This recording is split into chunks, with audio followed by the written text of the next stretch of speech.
तो हेलो नमस्कार दोस्तों, मेरा नाम है शुभम धाकड़ और मैं स्वागत करता हूं आपको हमारे यूट्यूब चैनल पे।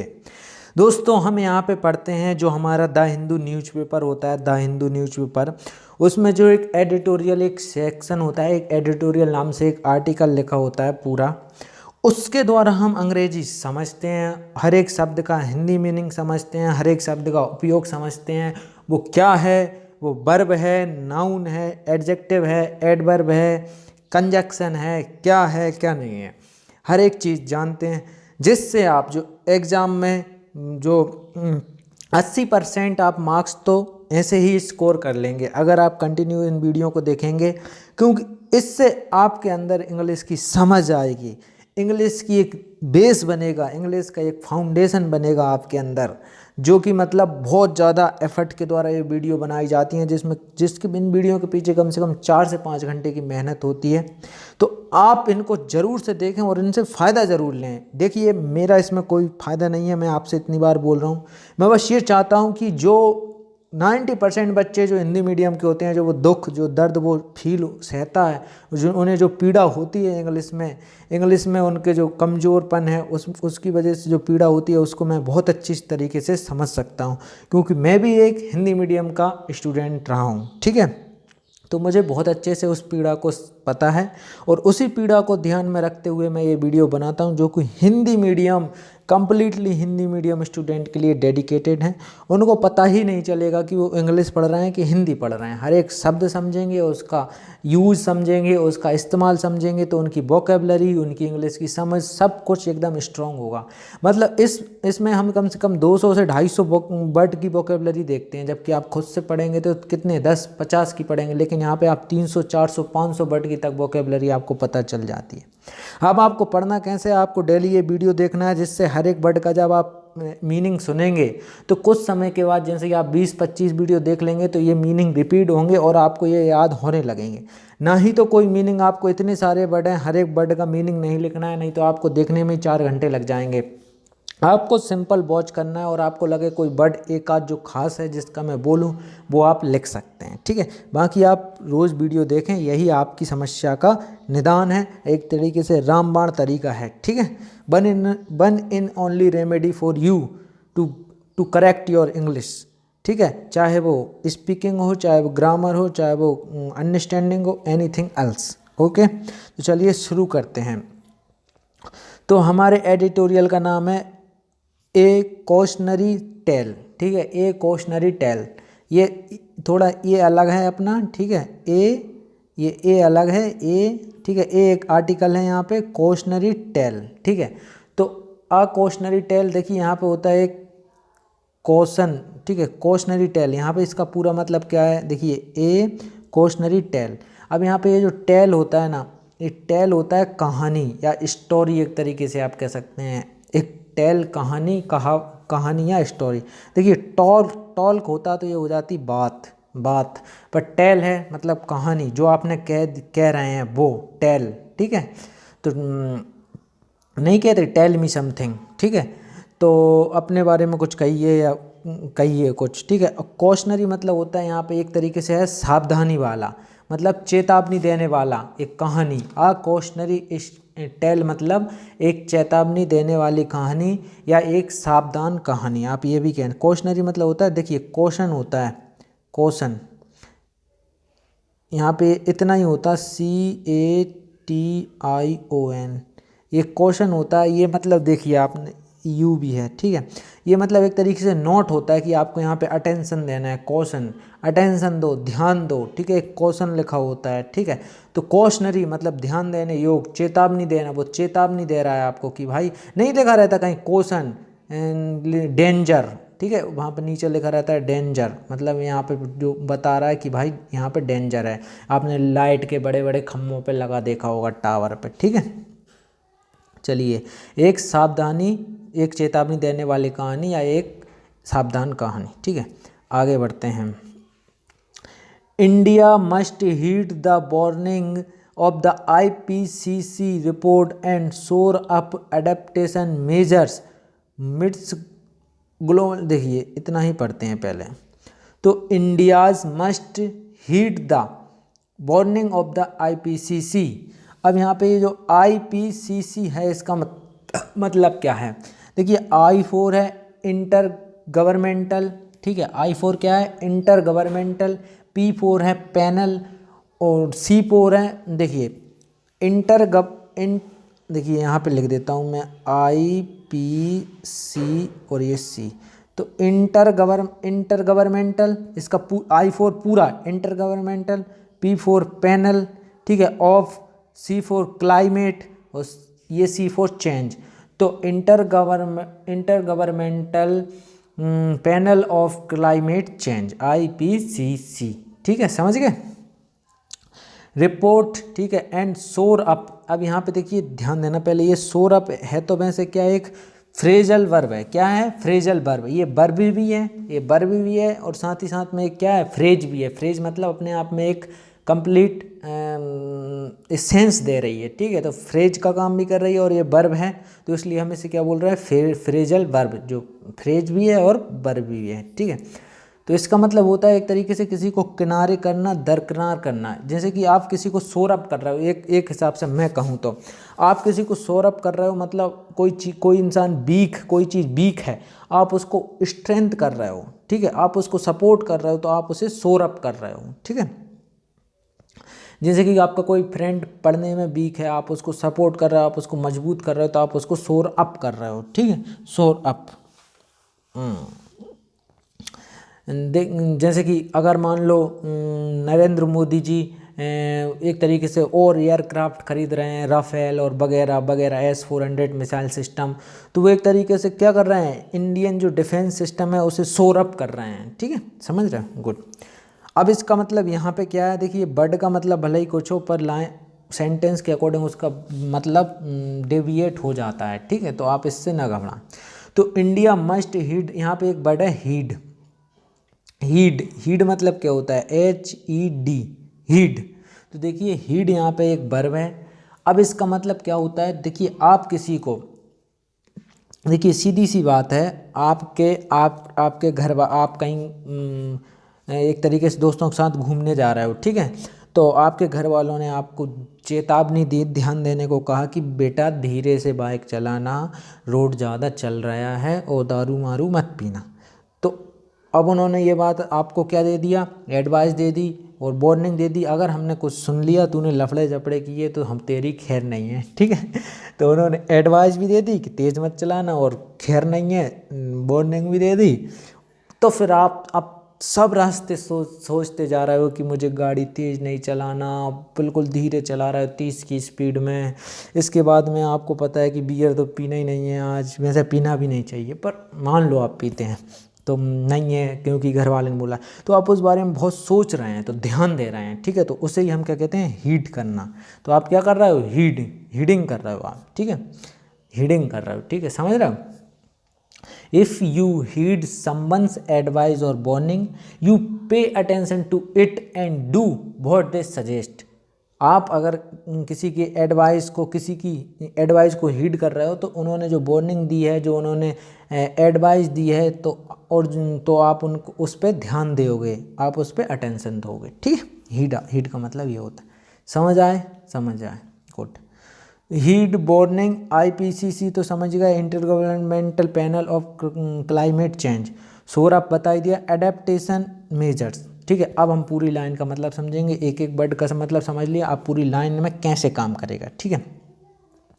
तो भारत को जो IPCC है, inter governmental panel of climate change है, IPCC है, उसकी जो रिपोर्ट विवरण, एक लेखा जोखा, ठीक है, उसकी जो रिपोर्ट है, उसको में जो चेतावनी दी हुई है, वार्निंग, उसमें जो चेतावनी दी हुई है, उस पर क्या करना चाहिए?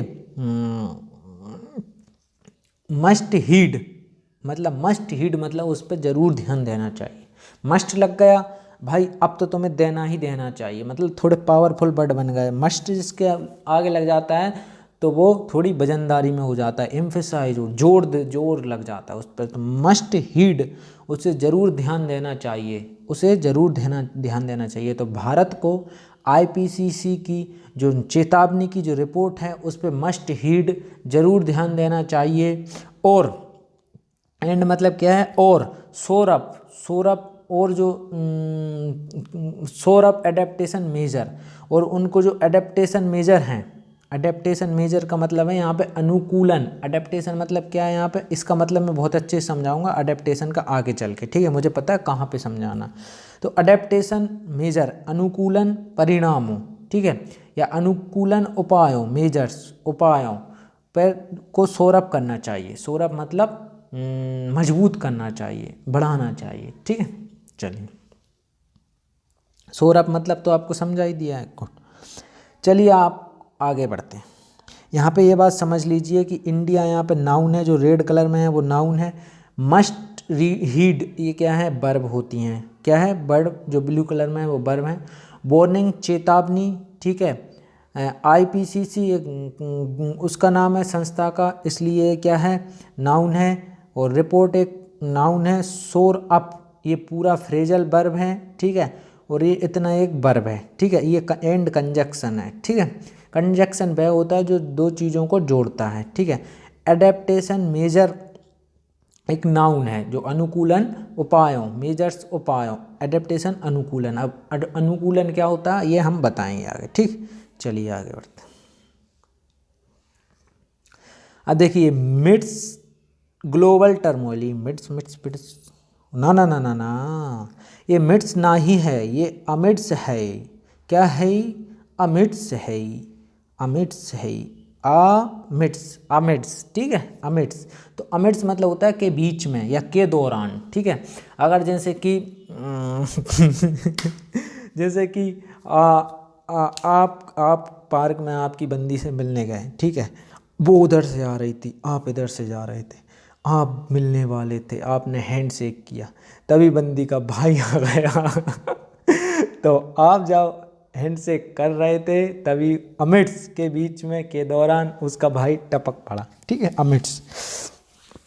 अमिट्स ग्लोबल टर्मोइल, यहाँ पे एक वर्ड अच्छा है टर्मोइल। तो टर्मोइल क्या होता है, टर्मोइल मतलब होता है एक तरीके से उथल पुथल कह लो आप चाहे, या फिर आप कह लो खलबली, ठीक है, या कह लो आप उथल पुथल, उथल पुथल ही सही है, खलबली मतलब उथल पुथल मतलब खलबली मची है, कहीं उथल पुथल मची है, ठीक है।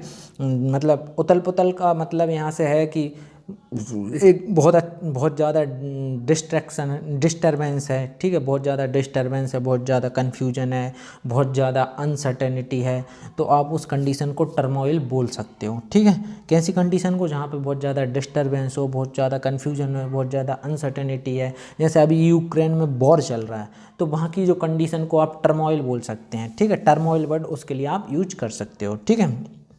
जैसे कि अगर आप कभी कभी, जैसे कि आप कभी कभी खलबल मतलब मानसिक अशांति में हो, मानसिक अशांति को भी टर्मोइल बोल सकते हैं। जब आप होते हैं, आपको पता नहीं चलता आप सामने वाले को क्या बोल रहे हैं,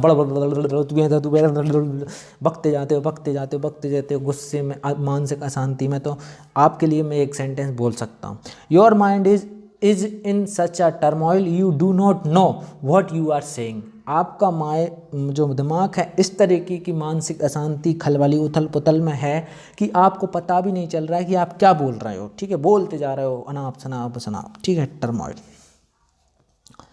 turmoil the intergovernmental panel on climate change, the largest international, ठीक है। तो अभी इतना ही समझिए आप टर्मोइल।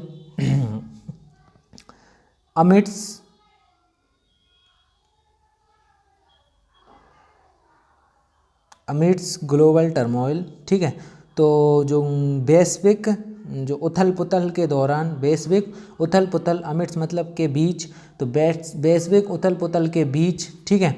जो इंटर गवर्नमेंटल मतलब होता है अंतर सरकारी, अंतर सरकारी, इंटर मतलब होता है अंदर, गवर्नमेंटल मतलब सरकारी, तो अंतर सरकारी जो पैनल, पैनल क्या होता है वैसे, पैनल का जो सुन के ही आपको एक फीलिंग आ रही होगी, पैनल मतलब है क्या, पर आप इसका मैं पूछूंगा पैनल का मतलब बताओ तो आप नहीं बता पाए। आप फील तो कर पा रहे हो कि पैनल का मतलब है क्या, पर आप बता नहीं पा रहे हो, ठीक है। तो ऐसा होता है, तो अपने ध्यान नहीं देना है। तो पैनल मतलब होता है एक उस फील्ड से रिलेटेड लोगों का एक समूह, ठीक है, या एक छोटा सा ग्रुप जहाँ पे उस चीज़ के उस कमेटी उस एरिया के बारे में कुछ लोग हों, ठीक है, उसे हम पैनल कह सकते हैं, ठीक है। तो इंटर गवर्नमेंटल पैनल जो अंतर सरकारी जो पैनल है किस पे, ऑन क्लाइमेट चेंज, किस पे, ऑन जो क्लाइमेट मतलब होता है दोस्तों जलवायु, ठीक है, जल और वायु में परिवर्तन को हम क्या कहते हैं, क्लाइमेट चेंज, जलवायु परिवर्तन, ठीक है। तो क्लाइमेट चेंज जलवायु परिवर्तन के लिए द लार्जेस्ट इंटरनेशनल जो अंतर्राष्ट्रीय, इंटरनेशनल मतलब अंतर्राष्ट्रीय, लार्जेस्ट मतलब सबसे बड़ा, तो जो सबसे बड़ा अंतर्राष्ट्रीय कॉन्सोर्टियम, कॉन्सोरियम भी कह सकते हो, कॉन्सोर्टियम भी कह सकते हो। तो कॉन्सोरियम या कॉन्सोर्टियम क्या है, देखिए कॉन्सोर्टियम है दोस्तों एक लोगों का समूह, एक ग्रुप जो खासकर एक स्पेशलिटी रखते हैं, ठीक है, एक एडवांस नॉलेज रखते हैं किसी फील्ड में, उनके जो ग्रुप को हम कॉन्सोर्टियम बोल सकते हैं। जैसे कि अपने इसरो में जो साइंटिस्ट हैं, ठीक है, अब वो कोई साइंटिस्ट अभी जो चंद्रयान पे काम कर रहे हैं, तो आप उनके ग्रुप को कंसोर्टियम बोल सकते हैं कि भाई इस consortium of Chandrayaan working on Chandrayaan, ठीक है, कंसोर्टियम चंद्रयान पे वर्क कर रहे हैं, कार्य कर। कंसोर्टियम मतलब हिंदी में अगर एक शब्द में कहें तो इसका मतलब होता है संघ, ठीक है, किसी चीज़ के संघ को हम क्या कह सकते हैं, किसी कंसोर्टियम। तो consortium of scientist analysing and reviewing the evidence on the present, अरे यार यहाँ पे ये पैराग्राफ ख़त्म नहीं हो रहा, अब क्या करूँ, ठीक है। तो एविडेंस इतना ही समझ लीजिए आप अभी, फिर अपन आगे एंड तक समझ लीजिए आप, फिर आगे अपन बढ़ेंगे क्योंकि फिर ये हट जाएंगे अंडरलाइन, ठीक है। तो इतना समझे अमिट्स ग्लोबल टर्मोइल, तो जो वैश्विक उथल पुथल के बीच में जो क्लाइमेट चेंज जो जलवायु परिवर्तन है, ठीक है, पर जो इंटर गवर्नमेंटल पैनल जो अंतर सरकारी पैनल है, सबसे बड़ा जो मतलब लार्जेस्ट मतलब सबसे बड़ा इंटरनेशनल अंतर्राष्ट्रीय, सबसे बड़ा जो अंतर्राष्ट्रीय जो जलवायु परिवर्तन जो जलवायु सबसे बड़ा अंतर्राष्ट्रीय जलवायु परिवर्तन, ठीक है। अभी इतना ही समझो, जो देखिए ये दा और लार्जेस्ट, देखिए यहाँ तक समझिए, ये अब पता है आपको, ये द लार्जेस्ट से ये दूसरा सेंटेंस शुरू हो रहा है अपना, ठीक है। तो यहाँ पे समझिए, यहाँ पे ये देखिए टर्मोइल है, ये टर्मोइल क्या है, देखिए टर्मोइल यहाँ पे आपको मीनिंग बता ही दिया है, तो इसका मतलब है एक नाउन है ये, ठीक है, और रेड कलर में आपको है। तो अब ये ग्लोबल बता रहा है, वैश्विक टर्मोइल, देखिए एक नेशनल टर्मोइल हो सकती है, आपकी अपनी पर्सनल टर्मोइल हो सकती है, ठीक है, मेंटल टर्मोइल हो सकती है, लेकिन यहाँ पे कौन किसकी बात की जा रही है, ग्लोबल, वैश्विक, पूरी दुनिया की, ठीक है। तो इसलिए ग्लोबल एडजेक्टिव का काम कर रहा है। द इंटर गवर्नमेंटल एक एडजेक्टिव है, और यहाँ से भी आपको एक और क्लू है एडजेक्टिव पहचानने का कि AL एंडिंग वर्ड क्या होते हैं, एडजेक्टिव होते हैं मोस्टली, ठीक है। AL वर्ड क्या होते हैं, एडजेक्टिव होते हैं, ठीक है। जैसे कि टेक्निकल, ठीक है, टेक्निकल, साइंटिफिकल, ठीक है, और जैसे कि हो सकता है कोई भी चीज़ जिसके AL वर्ड हो, आप उसको देखें, वो एडजेक्टिव होगा, ठीक है।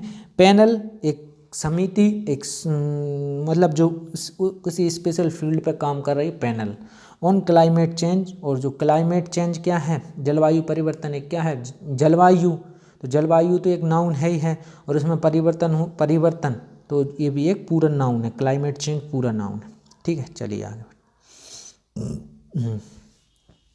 द लार्जेस्ट इंटरनेशनल जो सबसे बड़ा अंतर्राष्ट्रीय कंसोर्टियम संघ है, किसका, वैज्ञानिकों, साइंटिस्टों का, एनालाइजिंग वो विश्लेषण कर रहे हैं, एंड और रिव्यूइंग और समीक्षा कर रहे हैं, ठीक है, द एविडेंस सबूतों की, ऑन द प्रेजेंट जो वर्तमान में, एंड फ्यूचर वर्तमान और भविष्य के, मैन मेड इम्पैक्ट जो मानव निर्मित इम्पैक्ट हैं, जो प्रभाव हैं, ऑफ क्लाइमेट चेंज जलवायु परिवर्तन के, हैज अ मैसेज वो एक संदेश हैं, दैट इज कि यह प्रेडिक्टिबली डायर, यह है भविष्यवाणी खतरनाक है, या मतलब खराब है, ये भी कह सकते हैं, ठीक है। ये भविष्यवाणी खराब है, ठीक है। तो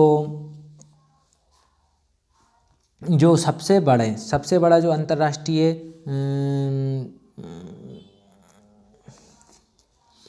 द लार्जेस्ट इंटरनेशनल, अब देखिए यहाँ पे एक है कॉन्सोरियम, तो पता ही दिया यहाँ पे। एविडेंस मतलब होता है कोई सबूत, ठीक है, एविडेंस, ठीक है।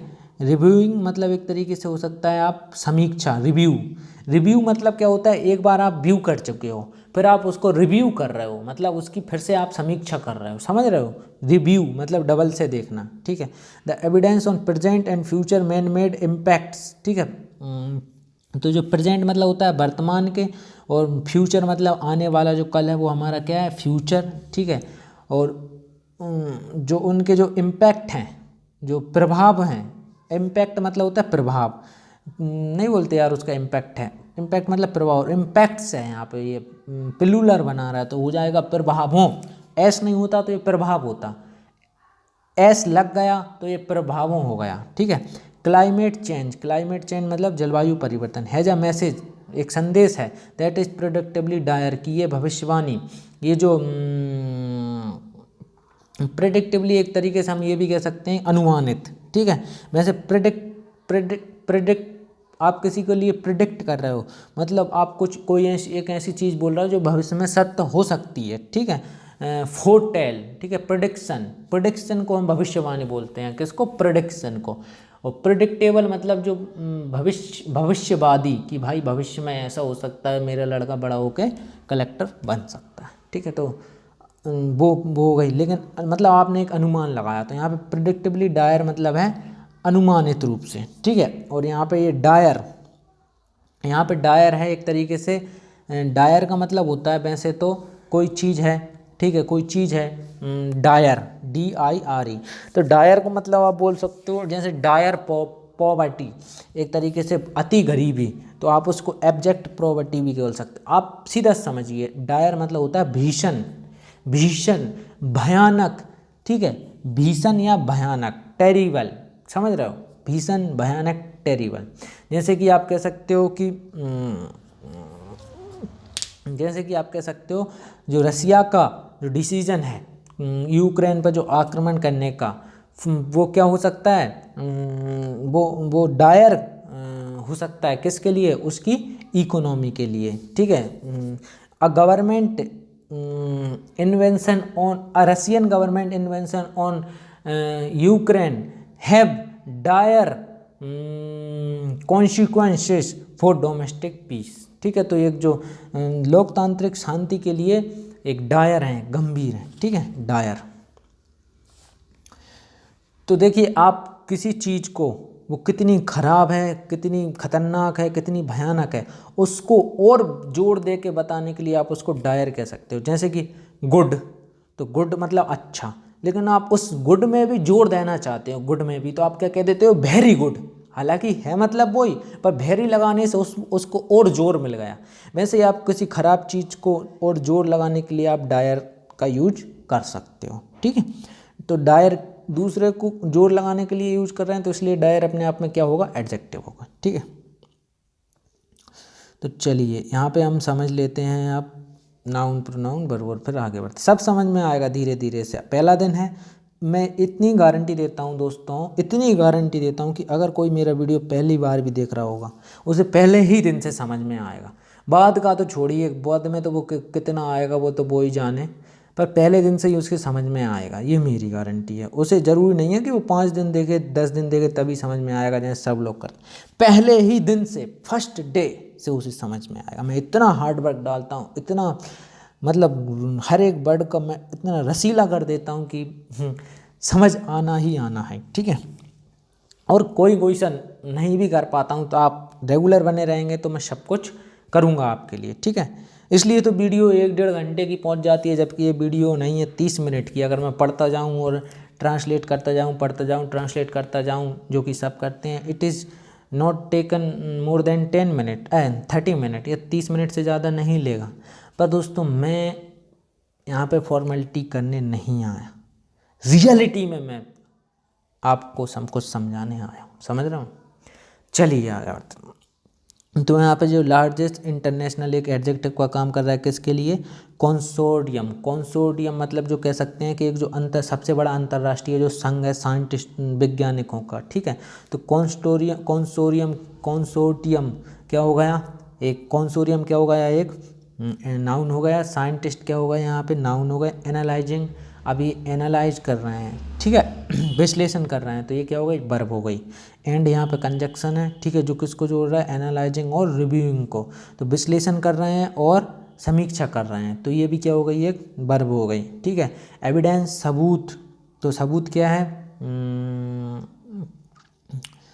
सबूत क्या है, एक तरीके से एविडेंस, सबूतों या सबूत एक नाउन है, ठीक है। On the present and future man made, अब प्रेजेंट मतलब वर्तमान और फ्यूचर मैन मेड, तो अब भाई ये दोनों एडजेक्टिव हैं किसके लिए, इम्पैक्ट्स के लिए। तो इम्पैक्ट्स मतलब प्रभावों, कौन से प्रभावों भाई, वर्तमान प्रभावों और भविष्य के प्रभावों, ठीक है। तो प्रेजेंट, वैसे तो देखिए प्रेजेंट अगर इसका एडजेक्टिव ना होता तो ये यहाँ पे किसका काम कर रहा है, एडजेक्टिव का, प्रेजेंट एंड फ्यूचर, वर्तमान और भविष्य। मैन मेड, मैन मतलब होता है व्यक्ति और मेड मतलब होता है बनाना, तो जो मानव निर्मित जो है प्रभावों का।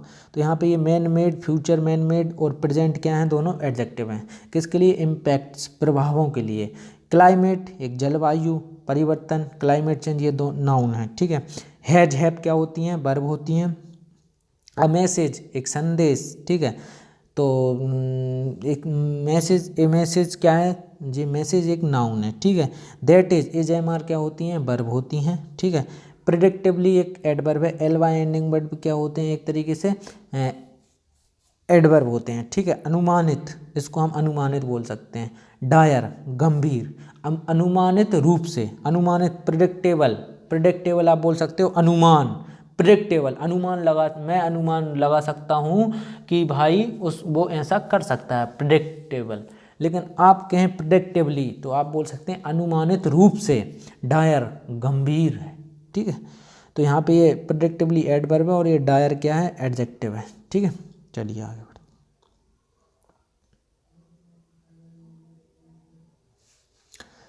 द वर्ल्ड फेसेस, दुनिया, विश्व या दुनिया फेस कर रही है, क्या फेस कर रही है, unavoidable multiple climate hazards, hazards over the next 2 decades with, over the next 2 decades with global warming of 1.5 degree Celsius, even temporarily exceeding this warming level would mean additional severe impacts, ठीक है।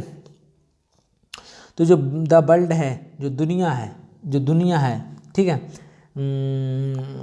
जो दुनिया है, face cess मतलब face करना मतलब सामना, हाँ, जो दुनिया है वो सामना कर रही है किसका, अनअवॉइडेबल, भाई जिसे अवॉइड ना किया जा सके, जिसे अवॉइड ना किया जा सके। अब अवॉइड ना किया जा सके मतलब क्या है, मतलब जैसे कि कोई चीज़ है आप उसको अवॉइड कर रहे हो, मतलब आप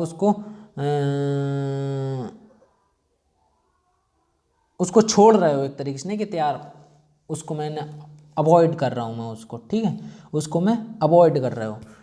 अब अनअवॉइडेबल मतलब एक तरीके से सीधी सी बात है जो चेंज नहीं हो सकती, चेंज नहीं हो सकते, जिन्हें बदला नहीं जा सकता हो, जो अपरिहार हो, अपरिहार, ठीक है। अनअवॉइडेबल जो जिन्हें अवॉइड ना किया जा सके, वो कौन, अनअवॉइडेबल, ठीक है। तो अपरिहार, अनचेंजेबल, ठीक है। अनअवॉइडेबल मल्टीपल, मल्टीपल मतलब कई, ठीक है, मल्टीपल मतलब कई, ठीक है। तो अनअवॉइडेबल मल्टीपल मतलब कई। क्लाइमेट हजार्ड्स, यहाँ पे एक वर्ड है हजार्ड्स, क्लाइमेट तो आपको पता है जलवायु, लेकिन हजार्ड्स क्या होता है, तो हजार्ड्स मतलब होता है हजार्ड्स, ठीक है, हजार्ड मतलब हजार। तो वैसे इसका मीनिंग की बात की जाए तो हजार्ड जो होता है उसका मतलब होता है खतरा, हजार्ड्स, हजार्ड इतना होता है, हजार्ड, हजार्ड, तो इसका मतलब क्या हो जाता है, खतरा, संकट, ठीक है, संकट, क्राइसिस बोल सकते हैं आप, क्राइसिस। लेकिन यहाँ पे क्या है, हजार्ड है, तो खतरा, खतरों हो जाएगा, हजार्ड्स खतरों। तो जो जलवायु क्लाइमेट खतरे, जो जलवायु खतरे हैं, हजार्ड्स मतलब क्या होते हैं, खतरे। ध्यान देना, हजार्ड्स मतलब क्या है यहाँ पे, हजार्ड्स मतलब है खतरे, जोखिम, ठीक है। देखिए जैसे कि एक एग्जांपल ले लें अपन हजार्ड्स के ऊपर, जिससे आपको याद रहे। द हजार्ड ऑफ स्मोकिंग, मतलब जो स्मोकिंग के खतरे हैं, द हजार्ड ऑफ स्मोकिंग। आप कह सकते हो कि जैसे कि एक एग्जांपल ले सकते हैं, कोई चीज़ कोई खतरनाक है, खतरनाक, हाँ, डेंजर, डेंजरस कह लो, चाहे हजार्ड्स कह लो, डेंजरस हजार्ड भी कह सकते हो, ठीक है। या कोई चीज़ जैसे कि लिखा होगा कहीं डेंजरस, तो आप बोल सकते डेंजर, डेंजर या हजार्ड्स, बात है कि डेंजर, खतरा, हजार्ड्स, ठीक है, खतरे। कोई चीज़ है आपके लिए, जैसे स्मोकिंग है, ठीक है, कोई और चीज़ है जिसकी वजह से आपकी रिपोर्टेशन या आपकी बॉडी या किसी और चीज़ पे एक उस आपकी इन सब चीज़ों के रिपोर्टेशन, इन सब चीज़ों के लिए डेंजर हो, तो आप उसे हजार्ड्स कह सकते हैं, ठीक है। तो जो क्लाइमेट खतरे हैं, हजार्ड्स हैं, जलवायु खतरे हैं, ओवर द नेक्स्ट 2 ईयर, जो पिछले जो 2 सालों के, ठीक है, नेक्स्ट 2 डिकेड्स, नहीं 2 दशकों के। डिकेड मतलब क्या होता है, दशक। डिकेड मतलब होता है दशक। एक डिकेड मतलब होता है 10 साल। एक डिकेड बराबर कितने साल, 10 साल। तो यहाँ पे डिकेड, अब 10 मतलब होता है दशक, ठीक है, हिंदी में। और डिकेड लेकिन ई एस है, मतलब प्लूरल है, तो वो क्या हो जाए, दशक नहीं, उसको हम क्या बोलने लगेंगे, दशकों, ठीक है। तो 2 दशकों मतलब 20 सालों से, ये भी कह सकते हो आप, लेकिन यहाँ पे यही सही है, 2 दशकों से, ठीक है। विथ ग्लोबल, जो ग्लोबल वार्मिंग, जो वैश्विक वार्मिंग मतलब तापमान, वैश्विक ऊष्मा के साथ, वैश्विक ग्लोबल वार्मिंग के साथ, ठीक है। ग्लोबल मतलब वैश्विक, और वार्मिंग मतलब जो उसके तापमान में वार्म हो रहा है। वार्म मतलब क्या होता है, गर्म, वार्मिंग मतलब गर्म होता जा रहा है। तो ग्लोबल वार्मिंग मतलब जो वैश्विक गर्मी है या वैश्विक तापमान, ऐसा कुछ, ठीक है, ग्लोबल वार्मिंग विथ के साथ। और जो 1.5 डिग्री सेल्सियस है, यहाँ पे जो 1.5 डिग्री सेल्सियस है, ठीक है, इवन टेम्परेरीली, ये भी क्या है, टेम्परेरीली। टेम्परेरीली मतलब होता है अस्थाई। देखिए नहीं कहते यार उसकी जॉब कैसी है, अरे यार उसकी तो टेम्परेरी है, पता नहीं कब हट जाए, ठीक है। लेकिन आप परमानेंट परमानेंट बोल सकते हो, टेम्परेरी परमानेंट, ठीक है, एक तरीके मतलब विपरीत, टेम्परेरी भाई, परमानेंट भाई, ठीक है। एक्सीडिंग बढ़ रही है या बढ़ाना, ठीक है, एक्सीड करना, उसे और बढ़ाना, अधिक करना, ठीक है। दिस वार्मिंग लेवल, जो तापमान का जो लेवल है, जो स्तर है, जो वार्मिंग का जो स्तर है, वुड मीन, इसका मतलब ये है, एडिशनल सीवियर इम्पैक्ट्स, इसका मतलब ये है कि अत्यधिक और अधिक गंभीर, सीवियर मतलब क्या होता है, गंभीर, खतरनाक, गंभीर, इम्पैक्ट्स, प्रभाव, ठीक है। तो वो इस लाइन में क्या कहा उसने, ज़रा ध्यान से समझो कि दुनिया जो है 1.5 डिग्री सेल्सियस के, देखिए मैं थोड़ा इसको ऐसे कर देता हूँ, नहीं आप कहो जो क्या है, बच्चों ने से हुआ चौवा करते रहता हो, करता रहता हो, ना ना करता रहता हो। हाँ, देखिए दुनिया जो है 1.5 डिग्री सेल्सियस के जो ग्लोबल वार्मिंग के, ठीक है, ग्लोबल वार्मिंग के साथ अगले 2 दशकों में, नेक्स्ट 2 ईयर मतलब अगले, नेक्स्ट मतलब आने वाला, ठीक है। नहीं कहते, कोई आ जाता है फिर कहते हैं नेक्स्ट, नहीं कहते, एक्स गई, ये एक्स है वो नेक्स्ट है, मतलब ये जस्ट एक्स गर्लफ्रेंड थी वो नेक्स्ट गर्लफ्रेंड होगी, ये एक्स है वो नेक्स्ट होगी, ठीक है। तो 1.5 डिग्री सेल्सियस के साथ जो अगले 2 दशकों में जो अनअवॉइडेबल, अपरिहार्य, जिससे अवॉइड ना किया जा सके, कई क्लाइमेट हजार्ड्स, जो जलवायु खतरे हैं, ठीक है, जलवायु खतरे हैं का सामना, फेसेस कर सकती है, का सामना कर सकती है कौन, दुनिया सामना कर सकती है, ठीक है, कर रही है या करेगी, ठीक है। अब जो यहाँ पे देखिए, यहाँ पे जो 1.5 डिग्री सेल्सियस, यहाँ पे ये 1.5 डिग्री बार बार क्यों आ रहा है, इसका मतलब कुछ ना कुछ खास होगा। अब इसका मतलब हम आपको आगे समझाएंगे, ठीक है। इवन, यहाँ तक की, इवन मतलब होता है यहाँ तक की, टेम्परेली अस्थायी रूप से, टेम्परेरी होता तो अस्थायी, लेकिन टेम्परेरीली है तो अस्थायी रूप से, ठीक है, अस्थायी रूप से। जो दिस मतलब इस, ठीक है, वार्मिंग लेवल, जो इस जो वार्मिंग जो लेवल जो स्तर है से अधिक, एक्सीडिंग मतलब एक तरीके से अधिक और अधिक, और एक्सीड कर रहे हो आप अपनी लाइफ में एक्सीड कर रहे हो, आप अपनी पढ़ाई में एक्सीड कर रहे हो, मतलब और अधिक पढ़ाई कर रहे हो, ठीक है। स्तर से अधिक, एक्सीडिंग दिस वार्मिंग लेवल, इस स्तर से अधिक, वुड मीन मतलब है, इसका मतलब है, या होने का मतलब है एडिशनल अतिरिक्त, जो सीवियर गंभीर, जो इम्पैक्ट प्रभाव, ठीक है, प्रभाव होगा। समझ रहे हो ना? गुड। अब यहाँ पे हम कुछ ज़्यादा कुएं की खाई में कूद जाते हैं और 1 घंटा लगा देते हैं।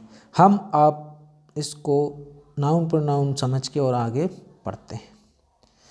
बन जा तू मेरी रानी मैं तन, हाँ तो देखिए यहाँ पे वर्ल्ड, दुनिया क्या है, एक दुनिया है, इसलिए एक क्या है, नाउन है, ठीक है। फेसेस, जैसे मेरा फेस है, आपका फेस है, आई डोंट नो किसका फेस अच्छा है फेसेस, लेकिन ये वो वाला फेस नहीं है, ये फेसेस मतलब सामना करना, ठीक है। तो ये वर्ब है, किसी का सामना करना, फेसेस। नहीं कहते यार मैंने ये गलती कर दी, मैं अपनी फैमिली को कैसे फेस कर पाऊँगा, यार सिमरन को पता चल गया मेरी एक और गर्लफ्रेंड है, मैं सिमरन को कैसे फेस करूँगा यार, समझ रहे हो ना? तो फेस मतलब सामना करना, ठीक है। तो वर्ब है। अनअवॉइडेबल मतलब अपरिहार्य, जिसे अवॉइड ना किया जा सके। और याद रखना ABLE वर्ड हमेशा क्या होते हैं, एडजेक्टिव होते हैं, ठीक है। तो अनअवॉइडेबल, मल्टीपल, ये दोनों क्या है, एडजेक्टिव। किसके लिए, क्लाइमेट हजार्ड, जलवायु खतरे, तो ये नाउन है, ये एडजेक्टिव है, ठीक है। ओवर द नेक्स्ट, अगले, नेक्स्ट एडजेक्टिव है, किसके लिए, डिकेड्स के लिए, कि भाई कौन से डिकेड्स, जो लास्ट डिकेड्स भी हो सकता है, नेक्स्ट डिकेड्स भी, जो पिछले या अगले, ठीक है। डिकेड्स यहाँ पे 10 के हैं, वर्ष, तो ईयर क्या होता है, एक नाउन होता है, इसलिए डिकेड्स एक नाउन। विथ के साथ, यहाँ पे विथ कंजक्शन का एक तरीके से काम करा। ग्लोबल वार्मिंग आपको बताया ही था, ग्लोबल क्यों एडजेक्टिव है, तो कौन सी वार्मिंग, वैश्विक गर्मी, वैश्विक तापमान, वार्मिंग, ठीक है। वार्मिंग मतलब गर्म करना, किसी चीज़ को गर्म होती जा रहा है, कंटिन्यूअस। वार्मिंग यहाँ पे एक नाउन है। 1.5 डिग्री, यहाँ पे कोई क्वेश्चन मार्क है ना, यहाँ पे डिग्री है, ठीक है, डिग्री, 1.5 डिग्री सेल्सियस। इवन, यहाँ तक कि, टेम्परेरीली, अस्थायी, ये दोनों क्या हैं, ये दोनों एडवर्ब हैं। ये इंडिका कलर, बैगनी कलर में क्या होती हैं, एडवर्ब होती हैं। एक्सीडिंग वर्ब है, ठीक है, अधिक करना किसी चीज़ को, ठीक है, एक्सीड कर रहे हो और अधिक कर रहे हो, ठीक है। अपनी जैसे होता है एक सक्सीड, तो आप सक्सेस हो रहे हो, सक्सेस की तरफ जा रहे हो, ठीक है, सफल हो रहे हो। वैसे एक्सीड, अपनी लाइफ में और अधिक हो रहा हो, ठीक है, किसी भी फील्ड में। तो यहाँ पे एक्सीडिंग क्या है, एक वर्ब है। दिस वार्मिंग किसके लिए है, लेवल के लिए। अब देखिए वार्मिंग में से तो क्या नहीं है, एडजेक्टिव नहीं है। देखिए यहाँ पे, देखिए ध्यान देना, देखो अब मैं तो आपको एक मतलब समझाता हूँ। यहाँ पे देखिए ये वार्मिंग क्या है, यहाँ पे देखिए मैं थोड़ा पेन चेंज कर लूँ जिससे आपको अंतर स्पष्ट हो सके कि मैं बताना क्या चाहता हूँ, ठीक है। हम तुमको बता देंगे सनम, यहाँ पे देखो ये वार्मिंग है, बोलो हाउ, हैगी वार्मिंग। यहाँ पे भी देखो ये वार्मिंग हैगी वार्मिंग। अब आप बोलोगे कि जहाँ जो वार्मिंग हैगी वो एडजेक्टिव को काम कर रही है, जहाँ जो वार्मिंग हैगी वो किसका काम कर रही है, नाउन का काम कर रही है। दोनों जगह है वार्मिंग, पर एक जगह नाउन है, एक जगह एडजेक्टिव है। इससे ही तो कहते हैं इंग्लिश की समझ होना, कि आप पता करने कि कहाँ पे वो एडजेक्टिव है, कहाँ पे वो नाउन है। तो यहाँ पे देखो ये जो है ना, ये देखो यहाँ पे, ये देखो ये क्या है, एक नाउन है, ये क्या है, एक ये लेवल एक नाउन है, और ये वार्मिंग इसके लिए एडजेक्टिव बता रही है कि भाई गर्मी का स्तर। और यहाँ पे ये ग्लोबल एडजेक्टिव है, तो अब ये वार्मिंग क्या हो गया, नाउन हो गया, कि भाई ग्लोबल गर्मी। समझ रहे हो ना, ऐसे, ठीक है। तो ये वार्मिंग क्या है, एडजेक्टिव है, और लेवल क्या, अब आप हर चीज़ समझने लगेंगे धीरे धीरे। पहला दिन है आपका अभी, ये तो अभी तो आपने कुछ देखा ही नहीं है, जाना ही नहीं है हम क्या जनवाना चाहते हैं आपको, ठीक है। ठीक है, वुड यहाँ पे क्या है, सोडो वुड, ये जे सोडो वुड क्या होती हैं, सोडो वुड एक तरीके से मॉडल होते हैं, या फिर वर्ब ही कह लो, वर्ब हैं, ठीक है। मीन ये वर्ब है। एडिशनल सर्विस, ये वर्ब एडजेक्टिव का काम कर रहा है। एडिशनल सर्विस किसके लिए, इम्पैक्ट के लिए। तो एडिशनल सर्विस नहीं है, वो सीवियर है। तो एडिशनल मतलब अतिरिक्त, गंभीर नहीं कहते भाई। एडिशनल में कौन सा सब्जेक्ट लिया, तो मैं कह देता हूँ एडिशनल में मैंने कोई सा सब्जेक्ट नहीं लिया। अतिरिक्त किसी और कोई चीज़ और है, उसके अलावे भी वो उस पर आप पे, जैसे कि एक्स्ट्रा भी बोल सकते हैं आप, एक्स्ट्रा, ठीक। लेकिन यहाँ पे एक एडिशनली अच्छा फिट होगा। तो एडिशनल सीवियर मतलब गंभीर। तो ये एडजेक्टिव काम कर रहा है किसके लिए, इम्पैक्ट, प्रभावों के लिए। चलिए आगे बढ़ते हैं बाबू। चलिए, सम ऑफ कुछ, विच विल बी इरिवर्सिबल, इसमें से कुछ, इसमें से कुछ, सम ऑफ इसमें से जो कुछ हैं क्या है, some of which, some of which, some of which, which मतलब यहाँ से किससे, इनमें। तो सम ऑफ विच, इनमें से कुछ, सम मतलब होता है कुछ, तो इनमें से कुछ, सम ऑफ विच, इनमें से कुछ, विल बी, इनमें से जो कुछ हैं, या जिनमें से जो कुछ, विच मतलब जो हम पुरानी जो बातें कर चुके हैं उसके लिए बता रहा है, ठीक है। तो विच यहाँ पे एक प्रोनाउन टाइप है, ठीक है। सम ऑफ विच, जिनमें से कुछ जो हैं इरिवर्सिबल, इरिवर्सिबल मतलब क्या होता है, जो जिनमें चेंज नहीं किया, अनचेंजेबल, अनचेंजेबल भी बोल सकते हैं, इरिवर्सिबल अपरिवर्तनीय, अपरिवर्तनीय होंगे, ठीक है। तो वो ये कहना चाह रहा है कि भाई अभी भी सुधर जाओ, जो भविष्य में जो जलवायु परिवर्तन को आप जो खराब कर रहे हो ना, उसके जो प्रभाव होंगे ना, उसके जो डिजास्टर, जो महामारी आएंगी ना क्लाइमेट चेंज की वजह से, वो अपरिवर्तनीय होंगी। आप उनको जैसे कि कोरोना की तो आई, आपने वैक्सीन लगा ले, लेकिन जब क्लाइमेट चेंज का जो भौकाल आएगा ना, उस जगह किसी को अपरिवर्तनीय होगा, ठीक है, ठीक है। हाँ, आज एक गलती हो गई हमसे कि हमने पूरी समरी को नहीं समझा पहले, जिससे आपको पढ़ने में मज़ा आए, ठीक है। तो समरी को अब मैं समझा देता हूँ। अभी मुझे याद आ गया कि आपको ये आर्टिकल है किसके बारे में। तो सीधी सी बात है कि भाई क्या हो रहा है समझना, जिससे आपको सब समझ में आएगा, ग्लोबल वार्मिंग भी समझ में आएगा, ये हम पढ़ रहे हैं, ये किसके बारे में बात कर रहा है, और क्या लफड़ा है, क्या झपड़ा है, क्या फंडा है, ठीक है, समझ सब क्लियर हो जाएगा A to Z। ध्यान से सुनो। एक था राजा एक थी रानी, दोनों की है कहानी पुरानी। ये नहीं सुनाने वाला मैं, और कुछ सुनाने वाला हूँ, ठीक है। तो देखो क्या बात हुई कि हो क्या रहा है कि भाई, जैसे कि मान लो अब क्या है, आपके घर में लाइट आ रही है, क्या आ रही है, लाइट।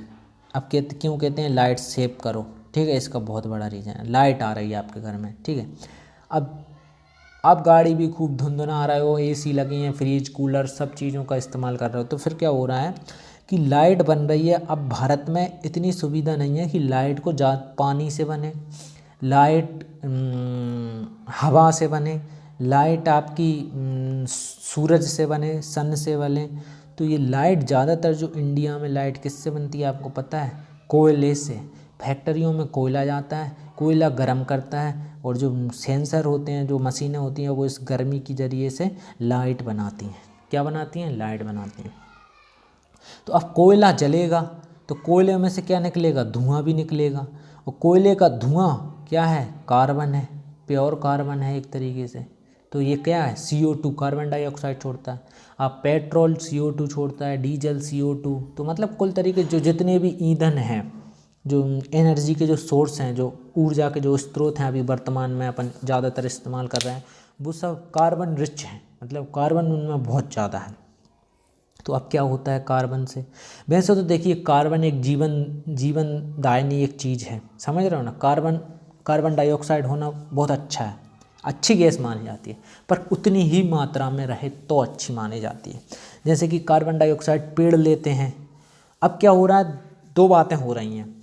हम कार्बन डाइऑक्साइड ज़्यादा छोड़ रहे हैं इस वायुमंडल में, ब्रह्मांड में, एटमॉस्फेयर में, और दूसरी तरफ हम पेड़ों को काटते जा रहे हैं। तो अब पेड़े पेड़े क्या करते थे, कार्बन डाइऑक्साइड लेते हैं पेड़े, और क्या छोड़ते हैं, ऑक्सीजन छोड़ते हैं, और मनुष्य ऑक्सीजन ले लेता है। तो अभी तक जो पृथ्वी का संतुलन ऐसे ही बना था कि कार्बन डाइऑक्साइड निकल रही थी, पेड़े उसको खाते लेते थे और ऑक्सीजन बना के वापस इंसानों को दे देते थे। तो इस तरीके से ये साइकिल बना रहता था। लेकिन अब क्या हो गया, जंगल के जंगल साफ हो रहे हैं, ठीक है, फैक्ट्रियाँ डर रही हैं, नए नए वो हो रहे हैं, ठीक है। तो अब पेड़ तो गए, एक दो ही बचे अब यहाँ पे, लेकिन गाड़ी, जीपें बढ़, एरोप्लेन, हर एक बच्चे अच्छे कच्चे सबके पास गाड़ी, सब सुविधाएं हैं, एक एक घर में 10-10 एसी, ठीक है, हर चीज़ व्यवस्था है भाई। मतलब अब कार्बन लाइट भाई, अब बड़े आदमी उनके लिए बिल 1 लाख भी आए तो कम है, पर उससे कार्बन कितना होता है ये पता नहीं, ठीक। तो अब ये कार्बन डाइऑक्साइड बढ़ रहा है, लेकिन कार्बन बढ़ रहा है लेकिन पेड़े कम हो गए, तो अब कार्बन को भी झेलने वाला नहीं, तो ऐसे ये कार्बन पूरे वायुमंडल में बढ़ रहा है। अब कार्बन बढ़ने से दिक्कत क्या है, कार्बन तो जहरीली होती नहीं है, हमने कहा हाँ नहीं होती कार्बन जहरीली, कार्बन तो एक बहुत अच्छी गैस है। लेकिन अब दिक्कत ये हो रही है कि ये हमारी क्या है, पृथ्वी है, ये हमारी क्या है, धरती माँ है, पृथ्वी माँ है। अब ये पृथ्वी माँ में दिक्कत ये है कि हम सब ये लोग यहाँ से carbon dioxide, carbon carbon carbon carbon carbon, ये गणमन ये पृथ्वी के वायुमंडल में गणमन हो गया पृथ्वी की वायुमंडल में गणमन। अब दिक्कत यहाँ से शुरू होती है कि कोई दिक्कत नहीं है भाई, पृथ्वी बेचारी कभी नहीं कहती तुम कुछ क्या मत करो, वो कभी ना विरोध करती है, वो तो माँ है, और माँ अपने बच्चों का कितने ही खराब हो हमेशा अच्छा ही सोचती है। तो पृथ्वी फिर भी कुछ नहीं कह रही। पर अब सूरज, पापा थोड़े तेज होते हैं तो पापा को गुस्सा आ रहा है, पापा अभी बेचारे कुछ नहीं कह रहे हैं। पापा अब क्या कर रहे हैं, पापा तो अच्छा ही कर रहे हैं कि मम्मी भी आपको से कुछ नहीं कह रही, पापा ऊपर से आपको क्या दे रहे हैं, पैसे दे रहे हैं ये खर्च करने के लिए, तो आपको और पैसे मिलते जा रहे हैं, जिससे आप और चीज़ें, मतलब कार्बन डाइऑक्साइड जो चीज़ें निकालती हैं वो और चीज़ें खरीद रहे हो पापा के पैसों से। अब पापा को क्या पता कि आप ऐसा इस्तेमाल करें, पापा मतलब है सूरज से। तो अब क्या हुआ कि सूरज प्रकाश डालता है, रोशनी, तो अब जो धूप निकलती है, सूरज की किरणें पृथ्वी पे पड़ी। अब अभी तक क्या होता है, सूरज की किरणें पृथ्वी पर पड़ती हैं तो इनमें से जो ज़्यादातर किरणें होती हैं वो वापस से लौट जाती हैं अंतरिक्ष की ओर, ऐसे टकरा के पृथ्वी से। तो मतलब जैसे कि उन्होंने गर्मी दी तो वो गर्मी पृथ्वी से टकरा के वापस गर्मी चली जाती थी वायु अंतरिक्ष में, ठीक है, वायुमंडल में। पर अब दिक्कत क्या हो रहा है कि कार्बन डाइऑक्साइड हम करते हैं तो उससे बन जाती है एक तरीके से गणमन। अब कार्बन डाइऑक्साइड में होता है वजन, क्या होता है, वजन, तो ये ज़्यादा ऊपर जाती नहीं है कि वो उधर उड़ जाए। तो अब ये यहीं पे पृथ्वी के चारों तरफ एक घेरा, मतलब बन रही, इकट्ठी हो रही है। तो अब इससे क्या होगा कि जो सूरज की जो किरणें इस पर गिरेंगी, पृथ्वी पे गिरें, तो ये पृथ्वी पे गिरेंगी तो अब ये लौट के नहीं जा पाएंगी, ये इनको रोक लेगी जहीं पे। तो किरणें लौट के नहीं गई, मतलब जो ताप है जो वो लौट के नहीं गया। अब तापमान लौट के नहीं गया तो मतलब गर्मी जो है वो लौट के नहीं गई, तो मतलब अब पृथ्वी और गर्म हो रही है। तो इस तरीके से पृथ्वी का टेम्परेचर इतना हाई हो रहा है, इतना हाई हो रहा है, दिन ब दिन दिन ब दिन दिन ब दिन, कि ये ऐसी लाल हो रही है, ठीक है। अब दिक्कत यहाँ से शुरू होती है कि पृथ्वी का टेम्परेचर बढ़ा, क्योंकि पृथ्वी से किरणें लौट के नहीं जा पा रहे हैं कार्बन की वजह से वापस सूर्य में। यही तो ग्लोबल वार्मिंग है पहली बात, तो यही ग्रीन हाउस इफेक्ट है पहली बात तो, ठीक है, ग्रीन हाउस इफेक्ट भी इसे ही कहते हैं, और इसे ही आप क्लाइमेट चेंज कह लो। ये सब का थ्योरी जो एक ये जो मैंने आपको समझाया।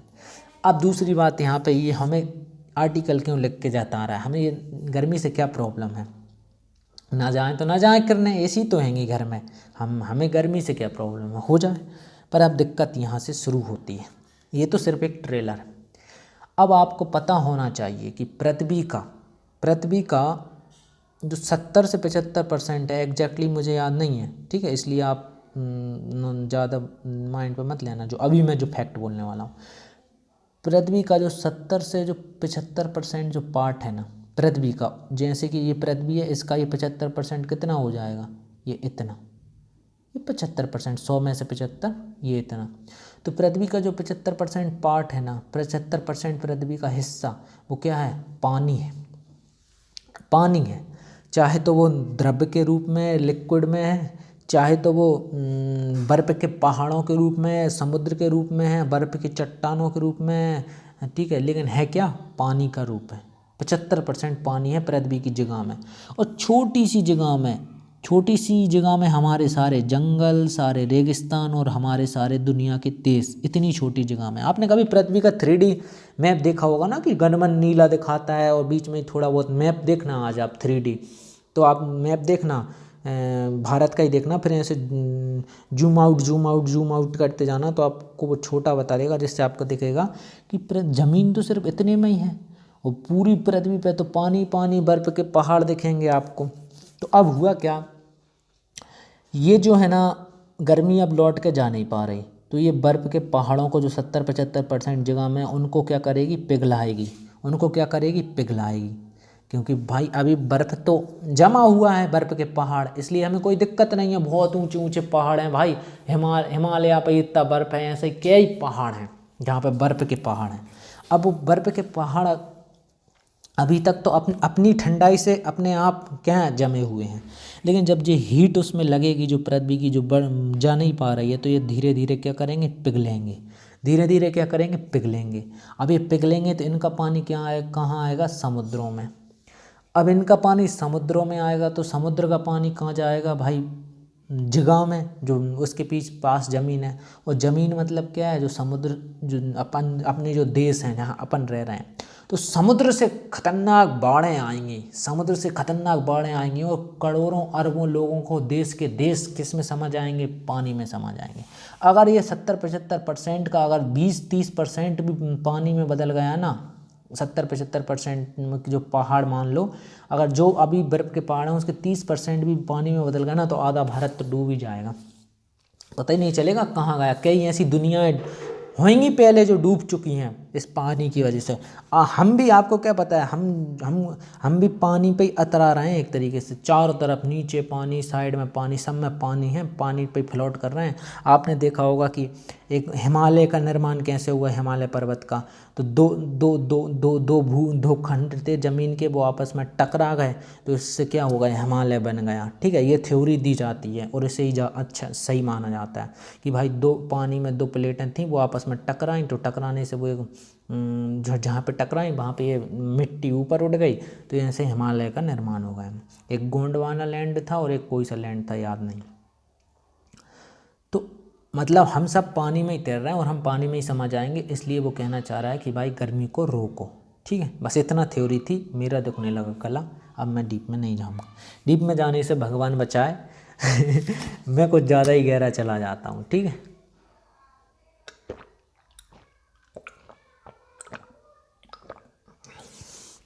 मैंने पी लिया एनर्जी ड्रिंक, माने अपनी एनर्जी ड्रिंक क्या होती है, पानी होती है। ठीक है, पानी पी लिया है, एक समुद्र तो मैंने खाली कर दिया है, आपकी जान बचा ली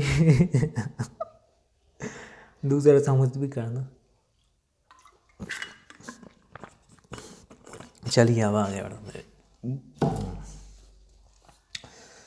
तो द रिपोर्ट जो रिपोर्ट है पॉइंट आउट, वो द रिपोर्ट पॉइंट आउट करती है that the rise in weather and climate extreme has led to some irreversible impact as natural and human system are pushed beyond their ability to adapt। तो वो कहना चाह रही है the report points out, report बताती है, point out मतलब बताना, किसी चीज़ को पॉइंट आउट करना मतलब उस पर फोकस करवाना किसी का। ठीक है, बताना। The report point out, report है बताती है कि जो वेदर क्या होता है, मौसम। ठीक है, वेदर को मौसम बोलते हैं। ये क्या होएगा, ये जी का हो गया, ये क्या हो गया, ये क्या हो गया। चलिए तो वेदर मतलब क्या होता है, मौसम। वेदर मतलब क्या होता है, मौसम। ठीक है, तो द रिपोर्ट जो रिपोर्ट है द रिपोर्ट, जो रिपोर्ट है पॉइंट आउट, वो बताती है that rise in the weather, जो वेदर मौसम में, राइज मतलब जो बढ़ोतरी है, जो वृद्धि है किसमें, मौसम में, एंड क्लाइमेट एक्सट्रीम्स, और जो जलवायु, एक्सट्रीम मतलब एक तरीके से यहाँ पे है सीमाएं, ठीक है। तो जलवायु सीमाएं में जो वृद्धि हैं, हैज़ लेड टू सम, देखिए यहाँ पे, ये देखिए यहाँ पे एक बात समझिए, एक्सट्रीम मतलब होता है यहाँ पे चरम, किसी चीज़ का चरम। आप अपने, जैसे कि आप पढ़ाई में आपने आज मान लो बहुत ज़्यादा पढ़ाई कर ली, तो आप अपने नहीं कहते मैं अपने एक्सट्रीम लेवल पर, उच्च स्तर, अपनी चरम सीमा पे होना, उच्च स्तर पे होना, उच्चिष्ट, सबसे उच्चिष्ट, एक्सट्रीम लेवल, ठीक है। तो एक्सट्रीम वो सबसे उच्च, ठीक है। तो point out that the rise in weather and climate extreme, और जो जलवायु extreme has led to some irreversible impact as natural and human system are pushed beyond their ability to adapt। तो वो क्या कहना चाह रहा है कि रिपोर्ट बताती है, क्या बताती है कि मौसम और जलवायु चरम सीमाओं में वृद्धि के कुछ अपरिवर्तनीय, इर्रिवर्सिबल, अपरिवर्तनीय, जिनको रिवर्स नहीं किया जा सके, ठीक है, जिनमें परिवर्तन नहीं किया जा सके, अपरिवर्तनीय, इम्पैक्ट्स, प्रभावों को, जो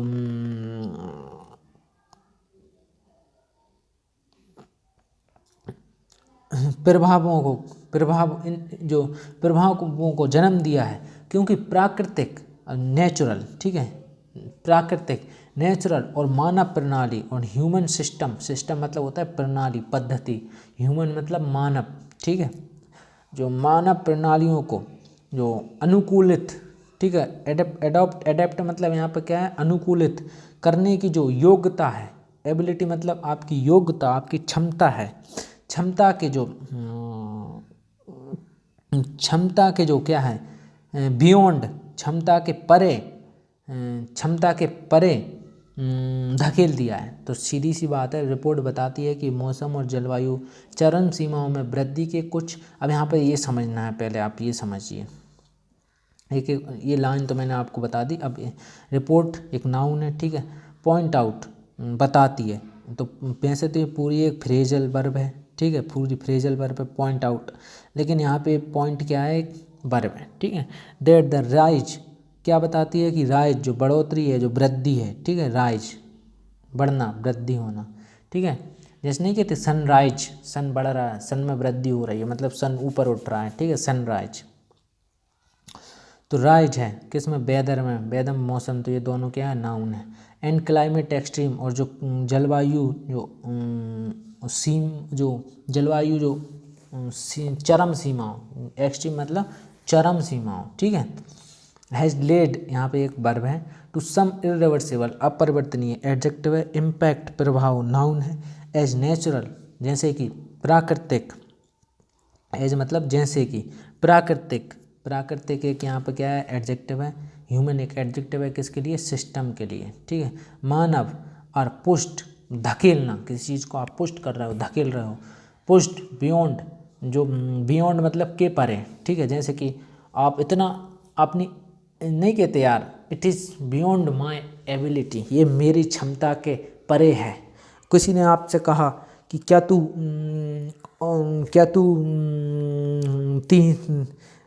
इतना दौड़ सकता है, 50 किलोमीटर दौड़ सकता है, तो आप कह सकते हो कि इट बियॉन्ड माई एबिलिटी, ये मेरी क्षमता के परे है, मैं इतना नहीं दौड़ सकता, ठीक है।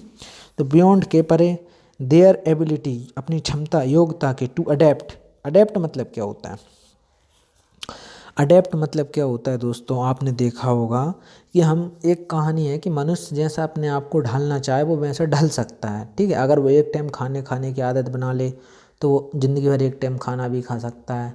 अगर वो ठंडी जगह में रहने की आदत बना ले तो वो रह भी सकता है, गर्मी की बना ले तो गर्मी में रह सकता है, मतलब वो अपने आप को अडेप्ट कर लेता है, उस चीज़ के अनुकूल बना लेता है, उस वातावरण के।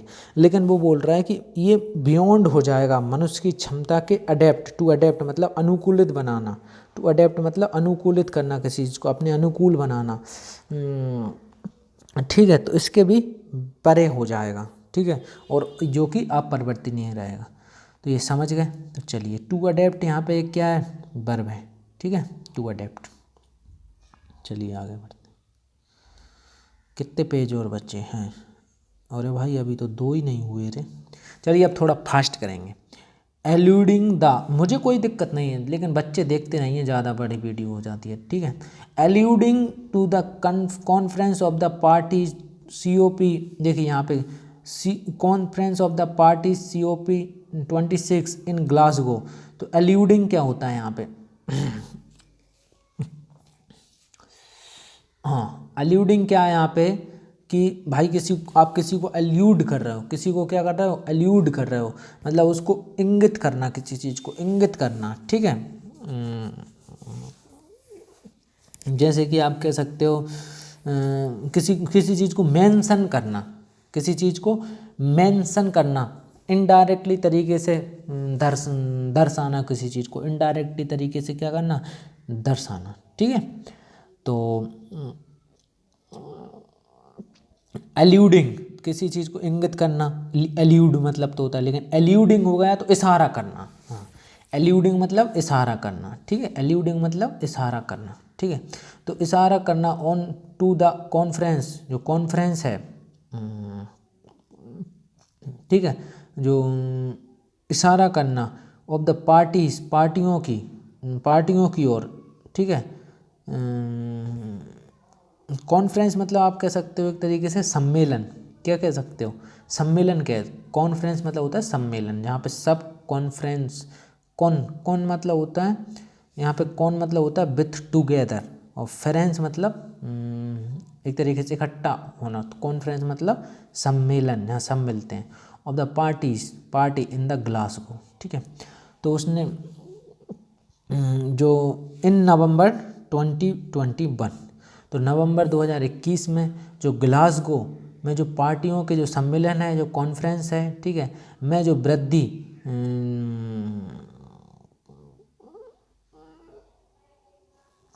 में जो नवंबर 2021 में ग्लासगो में पार्टियों के जो सम्मेलन है, देखिए यहाँ पे कॉन्फ्रेंस ऑफ पार्टीज, इसका फुल फॉर्म यहाँ पे उन्होंने दिया है COP 26, conference of the parties 26, ठीक है। COP मतलब कॉन्फ्रेंस ऑफ द पार्टीज। तो नवंबर 2021 में ग्लासगो एक जगह का नाम है, ठीक है, ग्लासगो में पार्टियों के जो कॉन्फ्रेंस सम्मेलन की ओर इशारा करते हुए, एल्यूडिंग इशारा करते हुए, एल्यूडिंग टू इशारा करते हुए, टू एल्यूडिंग इशारा करते, ठीक, एल्यूडिंग इशारा करते हुए, रिपोर्ट में कहा गया, द रिपोर्ट्स, ठीक है, द रिपोर्ट्स नोट्स दैट, इतना ही समझिए, ठीक है, इतना ही समझिए, इन नवंबर 2021 में। अब आगे बढ़ते हैं। तो यहाँ पे एल्यूडिंग एक वर्ब है, इशारा करना, कॉन्फ्रेंस सम्मेलन एक नाउन है, पार्टीज एक यहाँ पे नाउन है, ग्लासगो जगह का नाम है, नाउन है, नवंबर 2021 नाउन है, ठीक है। द रिपोर्ट, जो रिपोर्ट है, notes that most of target that countries have set for themselves are too far in the future to have impact in the short term of meaningfully reducing the climate impact। तो the report, जो report है, notes वो ये बताती है या कहा गया है, नोट्स मतलब नोट मतलब नोट नहीं होते आपके, वैसे नोट्स में कहा गया है, क्या नोट्स में क्या करा है रिपोर्ट ने, notes the most of targets, जो ज़्यादातर जो लक्ष्य हैं, जो क्या है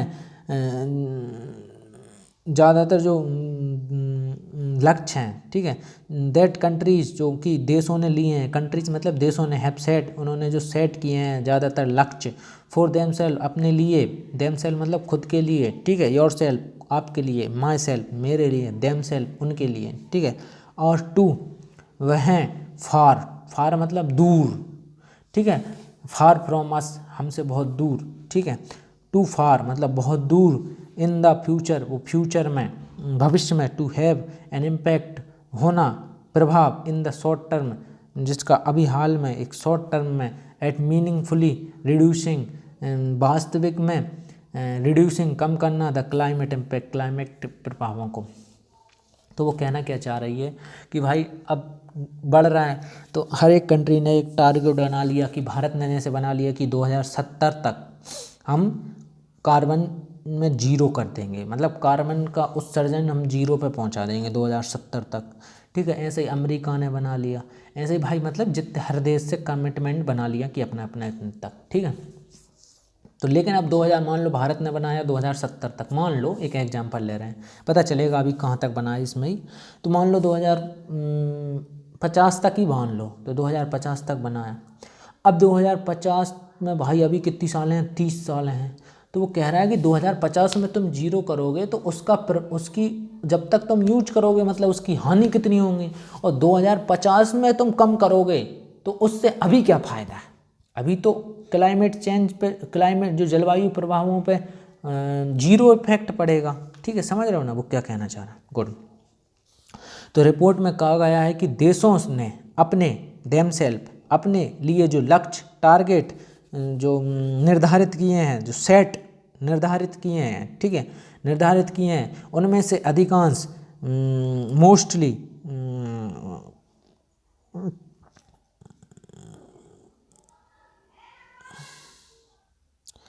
टारगेट डेट मोस्ट, जो देखिए मोस्ट मतलब होता है अधिकांश। ठीक है, यहाँ पे है मोस्ट का मतलब अधिकांश, तो मोस्ट ऑफ द टारगेट्स, उनमें से जो अधिकांश जो लक्ष्य हैं, अधिकांश जो लक्ष्य हैं भविष्य में इन द फ्यूचर भविष्य में जलवायु प्रभाव को, क्लाइमेट इम्पैक्ट को जो मीनिंगफुली, एक तरीके से हम कह सकते हैं सार्थक, मीनिंग मतलब मीनिंगफुल, सार्थक, मीनिंगफुल नहीं कहते यार, मेरा जान मीनिंगफुल रहा वो, तो सार्थक रहा। ठीक है, मेरा काम मीनिंगफुल रहा, सार्थक रहा मेरा काम। ठीक है, तो मीनिंगफुली सार्थक रूप से रिड्यूसिंग कम करने पर जो शॉर्ट टर्म यहाँ पे क्या है, एक तरीके से अल्पावधि, शॉर्ट टर्म मतलब थोड़े समय के लिए, अल्पावधि में जो प्रभाव जो यहाँ पे ये जो है टू फार, ठीक है, प्रभाव जो डालने के जो टू फार के लिए बहुत दूर है, टू फार मतलब बहुत दूर होना। ठीक है, तो आई होप आप समझ गए होंगे हर एक वर्ड का मतलब। तो समझिए कि हम 500 वर्ड का मतलब जानते हैं यहाँ पे। ठीक है, तो ये एडिटोरियल, ये देखिए ये वीडियो आप कभी भी देखें, आज से 10 साल बाद भी देखें, ये इंग्लिश सीखने के लिए वीडियो है, आपको इंग्लिश सिखा के रहेगी, आप कभी भी देख सकते हैं उसी भी जोश जज्बे के साथ। और ये जो इसमें जो बात लिखी होती है ये हमेशा सत्य रहेगी, आज से 3 साल बाद भी इसमें जो लिखा है वही सत्य रहेगा। ये कोई करंट अफेयर टाइप नहीं है कि हट जाएगा, इसमें जो फैक्ट होते हैं वो परमानेंट रहते हैं। ठीक है, तो यहाँ पे ये नोट्स क्या है, यहाँ पे एक नाउन है टारगेट्स, लक्ष्य, एक क्या है नाउन है कंट्रीज, नाउन है हैज है और सेट करना। ठीक है, तो ये क्या है, एक नाउन है। ठीक है, अब यहाँ पे देखिए हैव सेट, यहाँ पे क्या है, एक वर्ब है। हैव सेट क्या है, यहाँ पे एक वर्ब, सेट करना मतलब बंदी को सेट करना वाला, ये वो वाला सेट भी कह सकते हैं आप। ठीक है, तो पर अभी ये जो यहाँ पे मतलब इसका दूसरा है। ठीक है, निर्धारित करने से, तो ये वर्ब है। देम सेल्फ, और यहाँ पे ये देम सेल्फ एक तरीके से पजेसिव, ठीक है, पजेसिव केस है। इस हमारे क्या होती हैं, वर्ब होती हैं। टू यहाँ पे एडवर्ब का काम कर रहा है, टू फार यहाँ पे क्या है, एडवर्ब है। इन द फ्यूचर भविष्य में, तो यहाँ पे एक नाउन है। हैज हैव क्या होती हैं, वर्ब होती हैं। इम्पैक्ट प्रभाव एक नाउन है। In the short term, long term, short term, ठीक है, तो ये क्या शॉर्ट का यहाँ पे किसका काम कर रहा है, एडजेक्टिव का काम कर रहा है। ठीक है, मीनिंगफुली एक एडवर्ब है। रिड्यूसिंग कम करना, सार्थक रूप से कम करना, रिड्यूसिंग कम करना एक वर्ब है। क्लाइमेट इम्पैक्ट जलवायु प्रभावों को, तो क्लाइमेट इम्पैक्ट एक क्या है, नाउन। चलिए आगे, India will achieve net zero emission, India will achieve net zero emission, India हासिल करेगा क्या, नेट जीरो एमिशन, शुद्ध कार्ब, एमिशन मतलब होता है उत्सर्जन। ठीक है, अमिट करना किसी चीज़ को, एमिट करना उत्सर्जित करना। ठीक है, एमिशन उत्सर्जन, नेट जीरो उत्सर्जन लेटेस्ट बाय 2070 तक, मैंने सही बोला था। ठीक है, तो भारत 2070 तक मतलब आज से 50 साल, 58 साल और 68 साल बाद। ठीक है, तो भारत मतलब 68 साल, समझ रहे हो, मतलब 2070 में मैं मान लो आप कितनी साल के होंगे, तो 2070 में आप मान लो कम से कम 70 साल के ही होंगे। 2070 में आप 70 साल के होंगे तो क्या इतना कोई जी पा रहा है क्या? मुश्किल है जी पाए, ठीक है। तो कोई 70 का, कोई 80 का, तो अपन तो मर जाएंगे। अपने बच्चे देखेंगे कि नेट ज़ीरो क्या सिस्टम है, ठीक है। नेट ज़ीरो हुआ कि नहीं, आपके बच्चे देखेंगे भाई 2070 तक, ठीक है। तो भारत 2070 तक शुद्ध कार्बन, जो शुद्ध शून्य, जीरो मतलब शून्य, नेट मतलब नहीं कहते नेट प्रॉफिट, शुद्ध लाभ कितना हुआ, ठीक है। नेट प्रॉफिट कितना हुआ, शुद्ध लाभ मतलब होता है सब खर्च काट कर, सब खर्च सब काट कर शुद्ध लाभ कितना हुआ आपकी जेब में, बिल्कुल शुद्ध लाभ है, जिसमें से आपको किसी को नहीं देना, आपको बच गया है, ठीक है। नेट जीरो एमिशन जो शुद्ध शून्य उत्सर्जन है प्राप्त करेगा, विल अचीव मतलब प्राप्त करना, किसी चीज़ को अचीव करना, हासिल करेगा, प्राप्त करेगा, ठीक है। हासिल करेगा, प्राप्त करेगा, ठीक है। कब तक? 2070 तक, लेटेस्ट बाय 2070 तक, ठीक है। तो यहाँ पे ये दैट इज है देयर विल बी नो। देखिए वो क्या कहना चाह रहे हैं कि दैट इज का मतलब यहाँ पे है कि अर्थात, ठीक है, या यहाँ, या अर्थात, दैट इज अर्थात, ठीक है। दैट इज अर्थात there will be no net carbon emission, अर्थात कोई, नो मतलब देयर मतलब यहाँ पे कोई भी, नो मतलब कोई, will be net carbon emission, तो वो ये कहना चाह रहा है कि अर्थात कोई शुद्ध कार्बन उत्सर्जन नहीं होगा। मतलब 2070 तक भारत कोई कार्बन उत्सर्जन नहीं करेगा, कोई शुद्ध कार्बन उत्सर्जन नहीं होगा 2070 तक। जीरो माने जीरो, समझ रहे हैं? तो ये बता रहा है, ठीक है। इंडिया नाउन है, विल अचीव एक वर्ब है, हासिल करना, नेट यहाँ पे एक क्या है, नाउन है, एमिशन एक नाउन है, IUN वर्ड एक नाउन ही होते हैं। लेटेस्ट यहाँ पे क्या है, एडवर्ब है, 2070 एक नाउन है, AMR वर्ब होते हैं, विल बी, ठीक है, एक क्या है, वर्ब है। नेट कार्बन एमिशन शुद्ध जीरो कार्बन उत्सर्जन, एमिशन मतलब किसी चीज़ का उत्सर्जन होना, ठीक है, उत्सर्जित होना, कार्बन जानते हैं। चलिए अब हम थोड़ा फास्ट करेंगे, ठीक है, कहता हूँ पर करता नहीं हूँ। प्राइम मिनिस्टर, पहले तो हम ये कलर बदलते हैं जिससे आपके बोरिंग ना हो। आपने आज तक बताया नहीं आपको कौन सा कलर पसंद है, ये बात तो जमी नहीं मुझे। आप अपनी पसंद नहीं बता रहा है, उसको तो खूब बताते हो। चलिए, प्राइम मिनिस्टर जो प्रधानमंत्री नरेंद्र मोदी जी हैं, उन्होंने डिक्लेयर कर दिया। क्या डिक्लेयर कर दिया? डिक्लेयर मतलब एक तरीके से घोषणा कर दी, घोषणा की एट द COP26, जो COP26 है उसमें, ठीक है। अभी COP का फुल फॉर्म बताया था, ठीक है। COP26 में समिट मतलब एक शिखर सम्मेलन, जो शिखर सम्मेलन होते हैं उन्हें हम समिट बोलते हैं, ठीक है, समिट, शिखर सम्मेलन। तो प्रधानमंत्री नरेंद्र मोदी ने घोषणा की, डिक्लेयर किया एट COP26 में, शिखर सम्मेलन में, कि हम 2070 तक जीरो एमिशन करेंगे, हमारा बिल्कुल कार्बन उत्सर्जन नहीं होगा 2070 तक। तो यहाँ पे ये मिनिस्टर बता रहा है, चीफ मिनिस्टर और डिफेंस मिनिस्टर, होम मिनिस्टर, तो प्राइम एडजेक्टिव का काम कर रहा है किसके लिए? मिनिस्टर नरेंद्र मोदी के लिए। डिक्लेयर्ड घोषणा करना एक वर्ब है, ठीक है। COP26 एक समिट का नाम है, इसलिए क्या है, एक नाउन है, ठीक है। और इन्होंने क्या कहा? और इन्होंने कहा बाय 2030 और 2030 तक, बाय 2030 और 2030 तक India would also ensure, India है सुनिश्चित करेगा, इंडिया वुड ऑल्सो इंश्योर, और इंश्योर मतलब सुनिश्चित करना, ठीक है। इंडिया विल ऑल्सो इंश्योर, और ये भारत सुनिश्चित करेगा 50% ऑफ इट्स एनर्जी, अपनी 50% ऊर्जा, will be from renewable energy source, किससे? रिन्यूएबल एनर्जी सोर्स से। तो वो कह रहा है कि नरेंद्र मोदी जी ने कहा कि 2070 तक तो हम जीरो कर देंगे, पर भारत एक बहुत बड़ी कंट्री है और अब थोड़ी अभी विकासशील है, मतलब अभी विकास हो रहा है, विकसित नहीं है यहाँ पे अभी, मतलब एकदम से गरीबी ख़त्म हो जाए और हर सुविधा हो जाए हर घर में तो विकसित मानी जाने लगती है। पर यहाँ पे अभी विकासशील है, काम चल रहा है, डेवलप कंट्री है, ठीक है, डेवलपिंग कंट्री है, डेवलप नहीं है, डेवलपिंग। तो क्या है कि हम कोशिश करें, हम 2030 तक, मतलब आज से 8 साल तक हमारी जो 50% जो हम ऊर्जा का इस्तेमाल करते हैं इसे हम क्या कर लेंगे, रिन्यूअल कर लेंगे। ये हमारा टारगेट रहेगा। अब यहाँ पे एक बात समझिए कि रिन्यूअल एनर्जी मतलब क्या होता है। ये रिन्यूअल एनर्जी जो है ना, ये देखिए मैं काट रहा हूँ, ये रिन्यूअल एनर्जी या रिन्यूअल समझ लीजिए।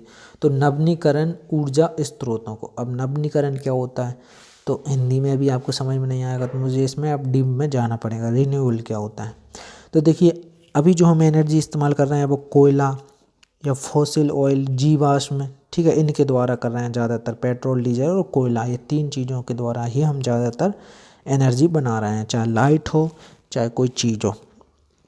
अब हम क्या करेंगे 2030 तक, हम क्या करेंगे कि हम विंड पावर, मतलब जो हवा में पंखे लगा के, मतलब विंड पावर बनाएंगे, सोलार पावर, ठीक है, वाटर पावर। तो मतलब हम हवा पानी और सूरज, इन तीनों के द्वारा, मतलब प्रकृति के द्वारा जो एनर्जी मिलती है उसे हम क्या कहते हैं, रिन्यूएबल एनर्जी। मतलब पानी के द्वारा बनेगी वो रिन्यूएबल एनर्जी कहलाएगी, हवा के द्वारा बनेगी रिन्यूएबल एनर्जी कहलाएगी, और सूरज के द्वारा बनेगी रिन्यूएबल एनर्जी कहलाएगी। सूरज के द्वारा कैसे बनेगी, सोलर पैनल हर आजकल कॉमन है, हर चौथे 5वें घर में आपको देखने मिल जाएगा। हवा के द्वारा एक पंखा होता है, उसे खड़ा लगा देते हैं, पंखे में हवा टकराती है, हवा टकराने से पंखा घूमता है, पंखा घूमने से उसमें लगी मोटर घूमती है तो लाइट पे इलेक्ट्रॉन उत्सर्जन होते हैं, इलेक्ट्रॉन उत्सर्जन होने से लाइट बनती है, लाइट बनने से वो उसे एक बैटरी में सेव कर लेता है और इससे हमें एनर्जी मिलती है, ठीक। दूसरा वाटर से क्या होता है, वाटर जहाँ पे पानी का झरना होता है वहाँ पे पानी गिरता है तो वहाँ पे पंखे लगाए जाते हैं और पंखे पे पानी गिरता है, जिससे ये पंखे घूमते हैं और पंखे से मोटर अटैच्ड होती है तो मोटर घूमती है तो लाइट बनती है, ठीक है। तो इन 3 सोर्सों को ज़्यादातर, ये मोस्ट जो बड़े बड़े 3 सोर्स हैं वो इन्हें ही हम क्या कहते हैं, रिन्यूएबल एनर्जी। अभी जो हमारी एनर्जी का इस्तेमाल है डीजल, पेट्रोल, कोयला, ये रिन्यूएबल एनर्जी नहीं है, फॉसिल एनर्जी है, ठीक है। ये बताया अभी तक कि फॉसिल एनर्जी क्या होते हैं। आप है ना दोस्तों, कभी भी मेरा ये वीडियो देख रहे हैं, आप मेरे शुरू से वीडियो देखिए, आपको बहुत मज़ा आएगा यार, इतना सीखने मिलेगा जितना आपने कभी नहीं सीखा होगा। देखिए तो एक बार विश्वास करके हर चीज़ देखिए, क्या क्या नहीं सिखाया, ठीक। एक तरीके से इसमें हम क्या करते हैं, एनालिसिस भी करते हैं, यही तो एनालिसिस कहलाता है। हर चीज़ को हमने विश्लेषण किया, ठीक है। एनालिसिस मैं करता हूँ डिटेल में, एनालिसिस होता है शॉर्ट में, मेरा एनालिसिस अलग है, डिटेल एनालिसिस, ठीक है। तो रिन्यूएबल एनर्जी सोर्स, तो भारत ये सुनिश्चित करेगा 50%, इसकी 50% ऊर्जा किससे आएगी, रिन्यूएबल एनर्जी सोर्स, ठीक है। हाउएवर, हालांकि none of this can help the 1.5 degree Celsius mark from being breached. यहाँ पे होता है ब्रीच्ड मतलब किसी कोई रूल है, कोई रेगुलेशन है, कोई कानून है, उसको आप ब्रीच्ड कर रहे हो, मतलब उसको आपने तोड़ दिया है, ठीक है, आप उसको तोड़ रहे हो, ठीक है। ब्रीच मतलब तोड़ना, किसी नियम कानून को तोड़ना, ब्रीच्ड, ठीक है। तो हालांकि नन ऑफ दिस इनमें से कोई कैन हेल्प, इनमें से कोई मदद नहीं कर सकता, किसकी मदद नहीं कर सकता, 1.5 डिग्री सेल्सियस मार्क की, 1.5 डिग्री सेल्सियस मार्क की, 1.5 डिग्री सेल्सियस मार्क की, चिन्ह की, फ्रॉम बीइंग ब्रीच्ड, तोड़ने से, ठीक है, या उल्लंघन होने से। तो यहाँ पे ये 1.5 डिग्री क्या है दोस्तों, 1.5 डिग्री सेल्सियस का मतलब यहाँ पे है कि अभी जो ग्लोबल टेम्परेचर है वो, मतलब इसके भाषा में वो 1 डिग्री के समथिंग है। लेकिन जब 1 डिग्री से थोड़ा बहुत प्लस में है। अब ये किसके पास पहुंचने वाला है, 1.5 डिग्री के पास पहुंचने वाला है। तो उससे अब और ज़्यादा बाढ़ आएंगी, और ज़्यादा फ्लूड आएंगी, बर्फ़ के पहाड़ पिघलेंगे, समुद्र का लेवल और ऊंचा होएगा, समुद्र में पानी का लेवल स्तर ऊपर उठेगा, क्योंकि उनमें पानी ज़्यादा भरोगे तो ऊपर उठेगा ही। लेकिन अगर 2050 तक हमने कार्बन को नहीं रोका, इसी तरीके से करते रहे, तो ये 2 से 3 डिग्री सेल्सियस हो जाएगा। 3 डिग्री सेल्सियस मतलब समझ रहे हो, बहुत बड़ा हड़कंप मच जाएगा, त्राही हो जाएगी। ठीक, तो वो बोल रहा है कि इनमें से भले ही चाहे सब लोगों ने कितने ही कमेंट किए हों, चाहे नरेंद्र मोदी जी ने कहा हो कि हम 50% कर लेंगे 2030 तक, पर इनमें से कोई भी नन ऑफ दिस, इनमें से कोई भी जो 1.5 डिग्री का मार्क तोड़ने से नहीं रोक सकती। मतलब सेट किया था कि भाई 1.5 डिग्री से हम आगे नहीं जाना, हमें अपने आप को रोकना है 1.5 डिग्री पे, पर ये टूटेगा, ब्रीच्ड होगा। ठीक है, चलिए।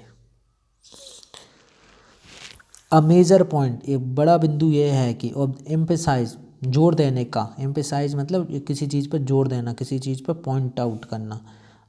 अ मेजर पॉइंट ऑफ एम्फेसाइज,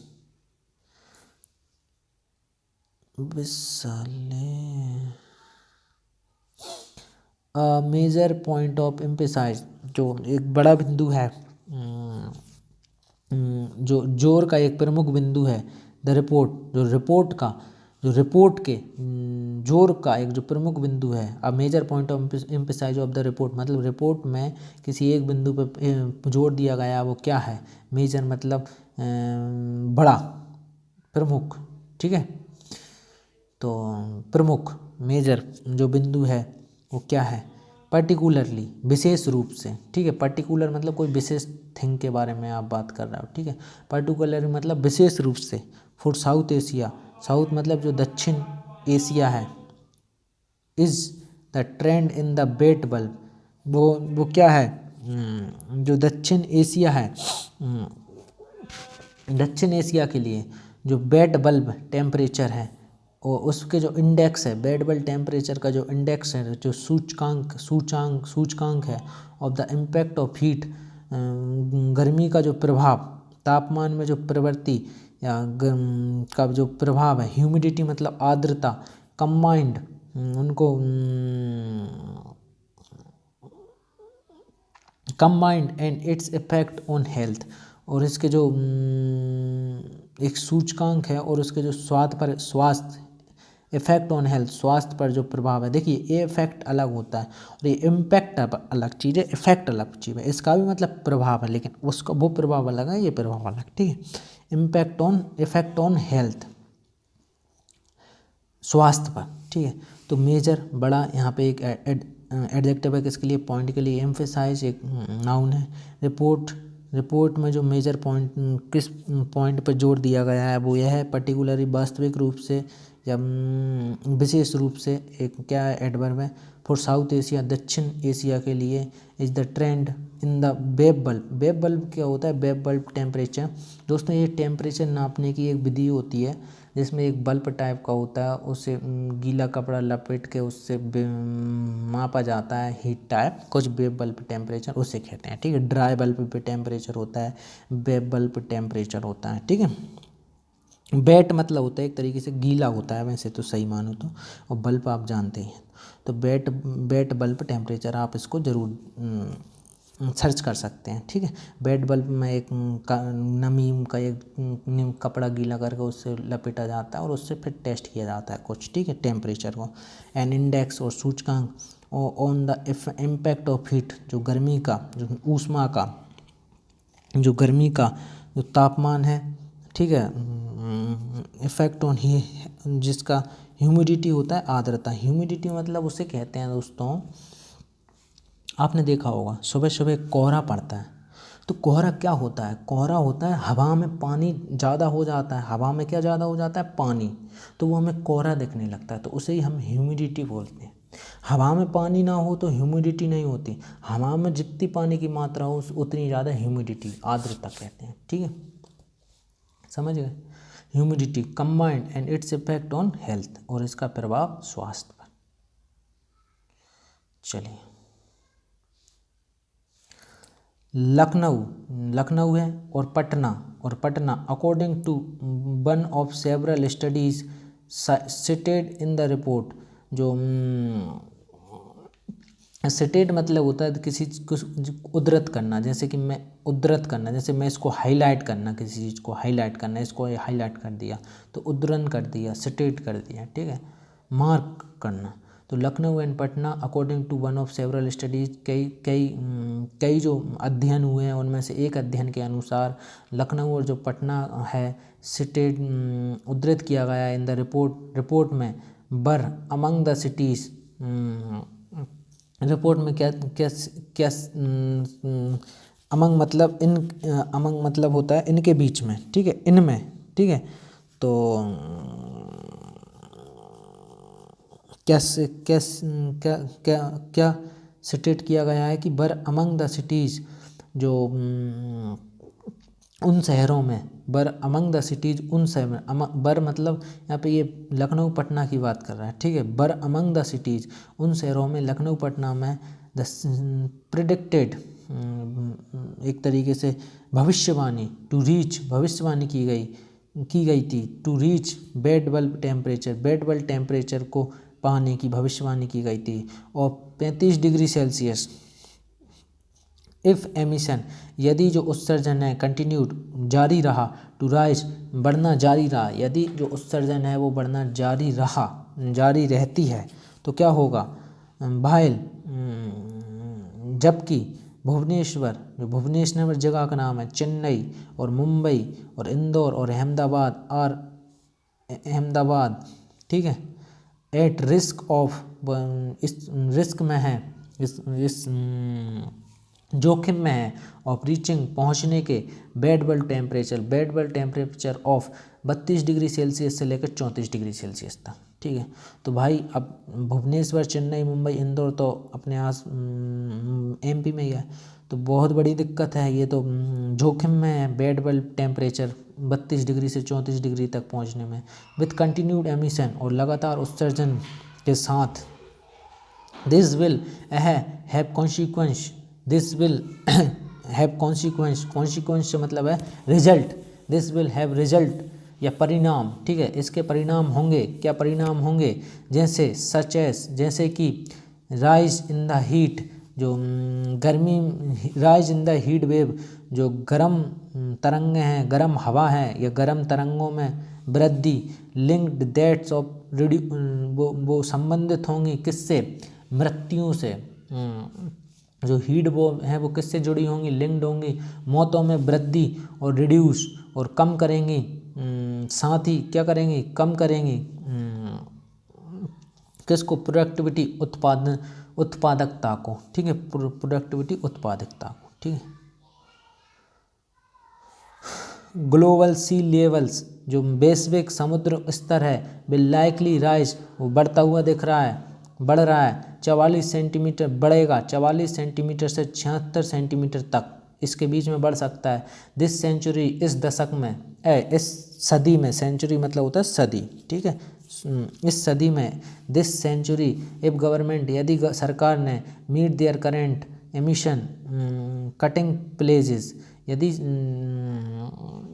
वो क्या कहना चाह रहा है कि वैश्विक समुद्र का स्तर, ग्लोबल सी लेवल 44 सेंटीमीटर से 76 सेंटीमीटर बढ़ने की क्या है, संभावना है, बिल लाइकली राइज मतलब एक संभावना है, 46 सेंटीमीटर से 76 सेंटीमीटर बढ़ने की संभावना है, यदि सरकारें अपने वर्तमान उत्सर्जन, जो करेंट एमिशन है, वर्तमान उत्सर्जन है, उसमें कटौती, प्लेजेस मतलब होता है एक तरीके से प्रतिज्ञा, ठीक है, तो प्लेजेस प्रतिज्ञाओं, तो प्रतिज्ञाओं को पूरा करती हैं, ठीक है। प्लेजेस मतलब क्या होता है, प्रतिज्ञाओं, प्लेजेस प्रतिज्ञा, प्लेज मतलब क्या होता है, प्रतिज्ञा, लेकिन यहाँ पे क्या है, प्लेजेस तो प्रतिज्ञाओं, ठीक है। बट द एमिशन, लेकिन जो बट विथ हायर एमिशन, लेकिन जो हायर उच्च उत्सर्जन के साथ, लेकिन उच्च उत्सर्जन के साथ क्या, एंड इफ, और इफ आइस शीट्स, और जो आइस की जो परतें हैं, सीट्स मतलब एक तरीके से परत, ठीक है, आइस की जो सीट हैं, बर्फ़ की जो चादरें हैं, सीट्स मतलब चादरें भी कह सकते हो, बर्फ़ की जो चादरें हैं, कोलैप्स मतलब ढहना, ढह जाएंगी, कोई बिल्डिंग कोलैप्स हो गई मतलब वो ढह गई, गिर गई, ठीक है। जैसे कि एक होता है कोलिशन या कोलाइड, मतलब आप कहीं से जा रहे हो और आप जा रहे हो, कोई बंदी आ रही हो और आप दोनों टकरा गए तो कोलाइड कर गए, ठीक है। कोलैप्स मतलब ढह जाएगी, मोर क्विकली और जल्दी देन एक्सपेक्टेड, जिसका उम्मीद की जाती है उससे भी जल्दी ढह जाएंगी, ठीक है। तो लेकिन उच्च उत्सर्जन के साथ, और यदि बर्फ़ की चादरें उम्मीद से अधिक तेज़ी से ढह जाती हैं। सी लेवल तो जो समुद्र का जो स्तर है, कुड राइज बढ़ेगा, एज मच एज इस समुद्र का स्तर जो बढ़ेगा, एज मच एज कहाँ तक, 2 मीटर तक, 2 मीटर तक, 2 मीटर मतलब समझ रहे हो कितना, 2 मीटर मतलब आपके कंधे तक, इतना समुद्र से पानी बढ़ेगा तो कितनी जगह डूबेगी, सोचिए। दिस सेंचुरी, इस शतक में मतलब जो 2000, जैसे जो 2022 चल रही है, 2100 नहीं लग जाती जब तक 2000 से वो 2100 वाली नहीं आएगी तो 2000, ये जो 22 साल हो गए अब, बाकी के जो 78 साल में इतना हो सकता है। एंड 5 मीटर और 5 मीटर हो जाएगा इस सदी के लास्ट तक, ठीक है, 5 मीटर बाय 2150 में कितना बढ़ जाएगा समुद्र का लेवल, 5 मीटर, 5 मीटर मतलब 13-14 फीट बढ़ जाएगा भाई। तो मतलब सोचिए क्या त्राही आएगी, ठीक है। चलिए, India is one of the most vulnerable countries in term of the population that will be affected by sea level rise. तो इंडिया एक वुल्नरेबल, अगर कोई चीज़ वुल्नरेबल है तो मतलब वो बेचारी कमज़ोर है, वुल्नरेबल है, ठीक है।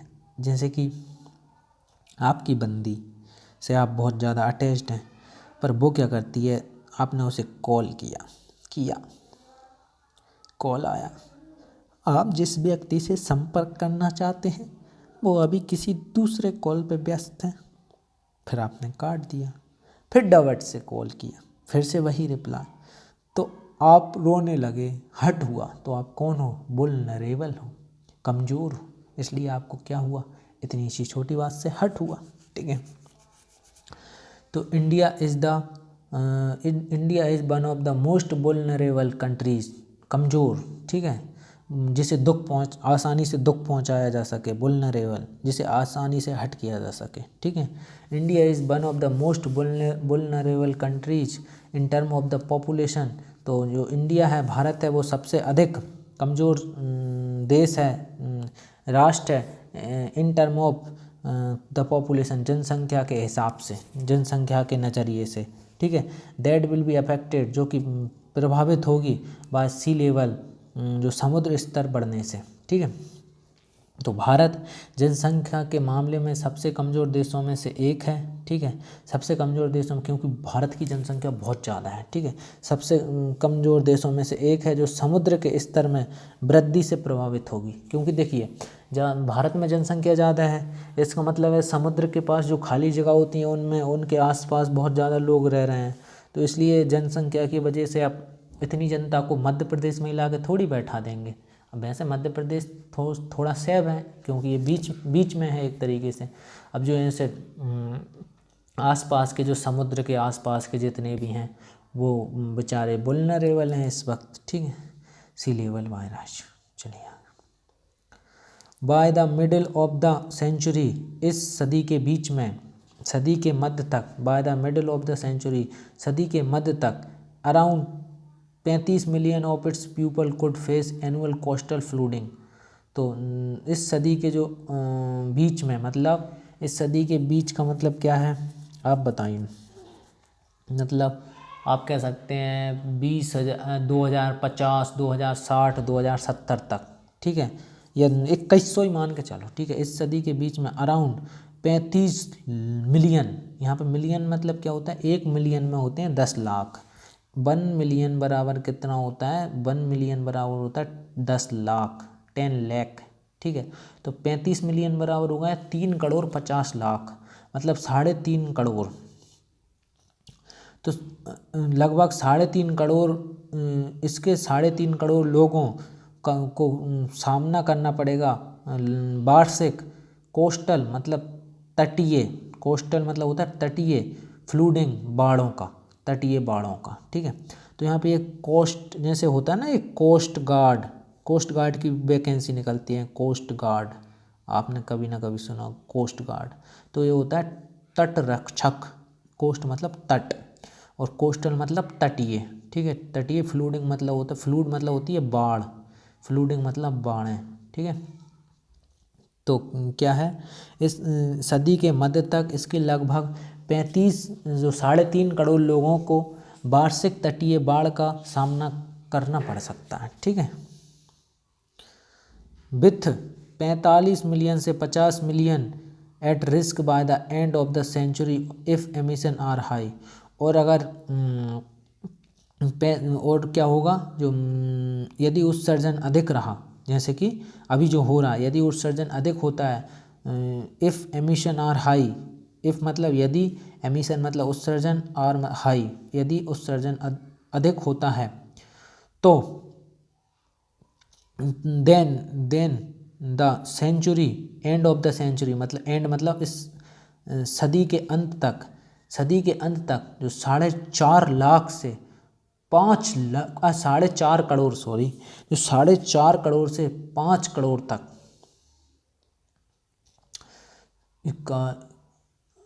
4.5 करोड़ से 5 करोड़ तक लोगों को जोखिम में होंगे। किस में होंगे? जोखिम में होंगे। ठीक है, चलिए अब तो ख़त्म ही हो गए हैं, अब तो समझेंगे अपन। ठीक है, नाउन भी समझेंगे। ठीक है, risk by the end of the century emission. देखिए दोस्तों, ये मत समझना कि मैं ख़त्म करने का क्यों सोचता हूँ, मैं आपके लिए सोचता हूँ। आप वीडियो नहीं देखते, आप कमेंट करके बोलिए कि आप डिटेल में पढ़ाओ हर एक वर्ड को, और भी देखिए मैं बहुत डिटेल में पढ़ा रहा हूँ, फिर भी आप बोलें कि नहीं और ज़्यादा कुछ चाहिए, तो मैं चाहे 5 घंटे में वीडियो बने, 5 घंटे तक मैं वीडियो रिकॉर्ड करता रहूँगा, पर आपको पसंद आएगा तब तो। काम का है, नहीं तो क्या मतलब है मेरी गला दुखे आपका टाइम वेस्ट हो, समझ रहे हो ना? पसंद आना चाहिए। ठीक है, आपकी पसंद ही हमारी पसंद है। ठीक है, तो रिस्क, अब देखिए, एक्सपीरियंस हैज़ शोन दैट, जो अनुभव है दिखाता है, या अनुभव यह बताता है, अनुभव से पता चलता है। एक्सपीरियंस हैज़ शोन दैट, अनुभव से पता चलता है, एक्सपीरियंस अनुभव, शोन मतलब पता चलता है या दिखाता है, दैट क्या, पार्टीशन पक्षपात, इकोनॉमिक जो पक्षपात, आर्थिक, कैलकुलेशन गणना, ट्रम्प क्लाइमेट, ये वो मत समझना जो डोनाल्ड ट्रम्प वाला ट्रम्प। ठीक है, यहाँ से ट्रम्प का मतलब क्या है, अगर आप किसी चीज़ को ट्रम्प कर रहे हो, ट्रम्प मतलब होता है एक तरीके से दोस्तों तुरफ का पत्ते को हम ट्रम्प बोलते हैं। आप जैसे पत्ते खेलते हैं ना, देला पकड़, 3 पत्ती आपने खेला होगा, जो ताश होते हैं, ताश खेलते हैं, तो उनमें एक तुरफ होती है, तुरफ। तो आप तुरफ की चाल चल देते हैं तो सब पत्ते इनसे भारी पड़ जाती है, वो तुरफ की चाल। तो ट्रम्प मतलब होता है तुरफ। ठीक है, तो यहाँ पे इन्होंने इसको शक्ति देने के लिए किया है, समझना। Partition, economic, calculation, Trump, climate consideration. ठीक है, लेकिन जो क्या है, अनुभव से पता चलता है कि पक्षपात, आर्थिक गणना, जलवायु विचारों को तुरफ करती है। मतलब पक्षपातपूर्ण, अगर पक्षपातपूर्ण रहेगी, ठीक है, पक्षपातपूर्ण रहेगी, कोई आर्थिक गणना होगी, तो वो जलवायु विचारों को ट्रम्प करती है। ट्रम्प मतलब एक तरीके से है कि ताकतवर बनाती है और शक्तिशाली बनाती है। जैसे होता है ना तुरफ का पत्ता, आप समझ लीजिए तुरफ का पत्ता क्या करता है ताश के खेल में, वो यहाँ पे मतलब है कि अगर आप पक्षपातपूर्ण क्या करोगे, आर्थिक गणना करोगे, जलवायु विचारों को क्या करेगी, ट्रम्प करेगी। ठीक है, तुरप करेगी मतलब हटा देगी एक तरीके से। तुरप करने से दूसरे पद तक कमज़ोर पड़ जाते हैं ना, वैसे ही जलवायु विचारों को। देखिए आप देखिए भारत क्या सोच रहा है कि अगर हमने कह दिया कि हम कार्बन उत्सर्जन नहीं करेंगे तो हमारा देश तो ठप पड़ जाएगा, ट्रक नहीं चलेंगे, फैक्ट्रियाँ नहीं चलेंगी, क्योंकि हम तो कोयला से ही बना रहे हैं, डीजल पेट्रोल से। तो भारत में तो अति गरीबी हो जाएगी, वैसे गरीबी और भी हो जाएगी। तो अब ये तो भाई सोचेगा ही कि भाई अब जो होगा भविष्य में वो होगा, अब वर्तमान में तो भूखे ना मरे। तो अब ये क्या होगा, अगर हम पक्षपातपूर्ण सोचेंगे, पक्षपातपूर्ण रूप से, तो ये जलवायु वाले जो विचार हैं इनको ट्रम्प करेगी, तुरफ कर देगी, साइड में कर देगी, कमज़ोर कर देगी, ध्यान नहीं देने देगी, हटा देगी, नष्ट कर देगी एक तरीके से, ठीक है। ट्राइम्प कंसिडरेशन विचारों को, ठीक है। बट इंडिया, लेकिन भारत को, मस्ट श्योर अप, यहाँ पे श्योर अप क्या है, एक फ्रेजल वर्ब है, ठीक है। अगर आप किसी को श्योर अप कर रहे हो तो एक तरीके से एक तो मतलब होता है इसको किसी को किनारे कर, श्योर मतलब होता है किसी को किनारे करना, किनारे करना, ठीक है। But India must sure up, अब लेकिन ये पूरा श्योर अप फ्रेजल वर्ब है, इसका मतलब क्या है, श्योर अप। तो श्योर अप मतलब होता है दोस्तों देखिए कोई चीज़ जो है कमज़ोर है और वो फेल होने की कगार पे है, तो आपने उसे श्योर अप कर दिया, तो आपने उसके लिए कोई ऐसा काम कर दिया जिससे वो फेल होने से बच जाए या वो मजबूत हो जाए, या आपको उसने सपोर्ट कर दिया, आपको उसने उसे, तो आपने क्या कर दिया, श्योर अप कर दिया, समझ रहे हो, श्योर अप, ठीक है, गुड। तो श्योर अप, तो India, but India must, Bharat को श्योर अप करना चाहिए, और मतलब मजबूत करना चाहिए, स्ट्रेंथ करना चाहिए, सपोर्ट करना चाहिए इट्स एडेप्टेशन, अपने अनुकूलित मेजर उपायों को, अनुकूलन उपायों को, एंड अर्जेंटली, और तत्काल, अर्जेंटली तत्काल, मूव टू सिक्योर, और तत्काल रूप से बढ़ना चाहिए, सिक्योर करने, सुरक्षित करने, तत्काल आगे बढ़ना चाहिए, टू द सिक्योर, सुरक्षित करने, द फ्यूचर्स, भविष्य, भविष्य किसका, ऑफ इट्स मैनी, इसके कई कमज़ोर व्यक्तियों का, who have most of the loss, जिनका सबसे, जिनके पास सबसे अधिक जोखम है, ठीक है। तो उनका क्या करना चाहिए, श्योर अप करना चाहिए, समझ गए, पूरा सेंस समझ गए हो। चलिए अब मैं इसकी नाउन प्रोनाउन वर्ब बता देता हूँ, फिर आगे हम बढ़ेंगे। आगे क्या बढ़ेंगे, फिर हम हमारी बातें करेंगे, दिल लगे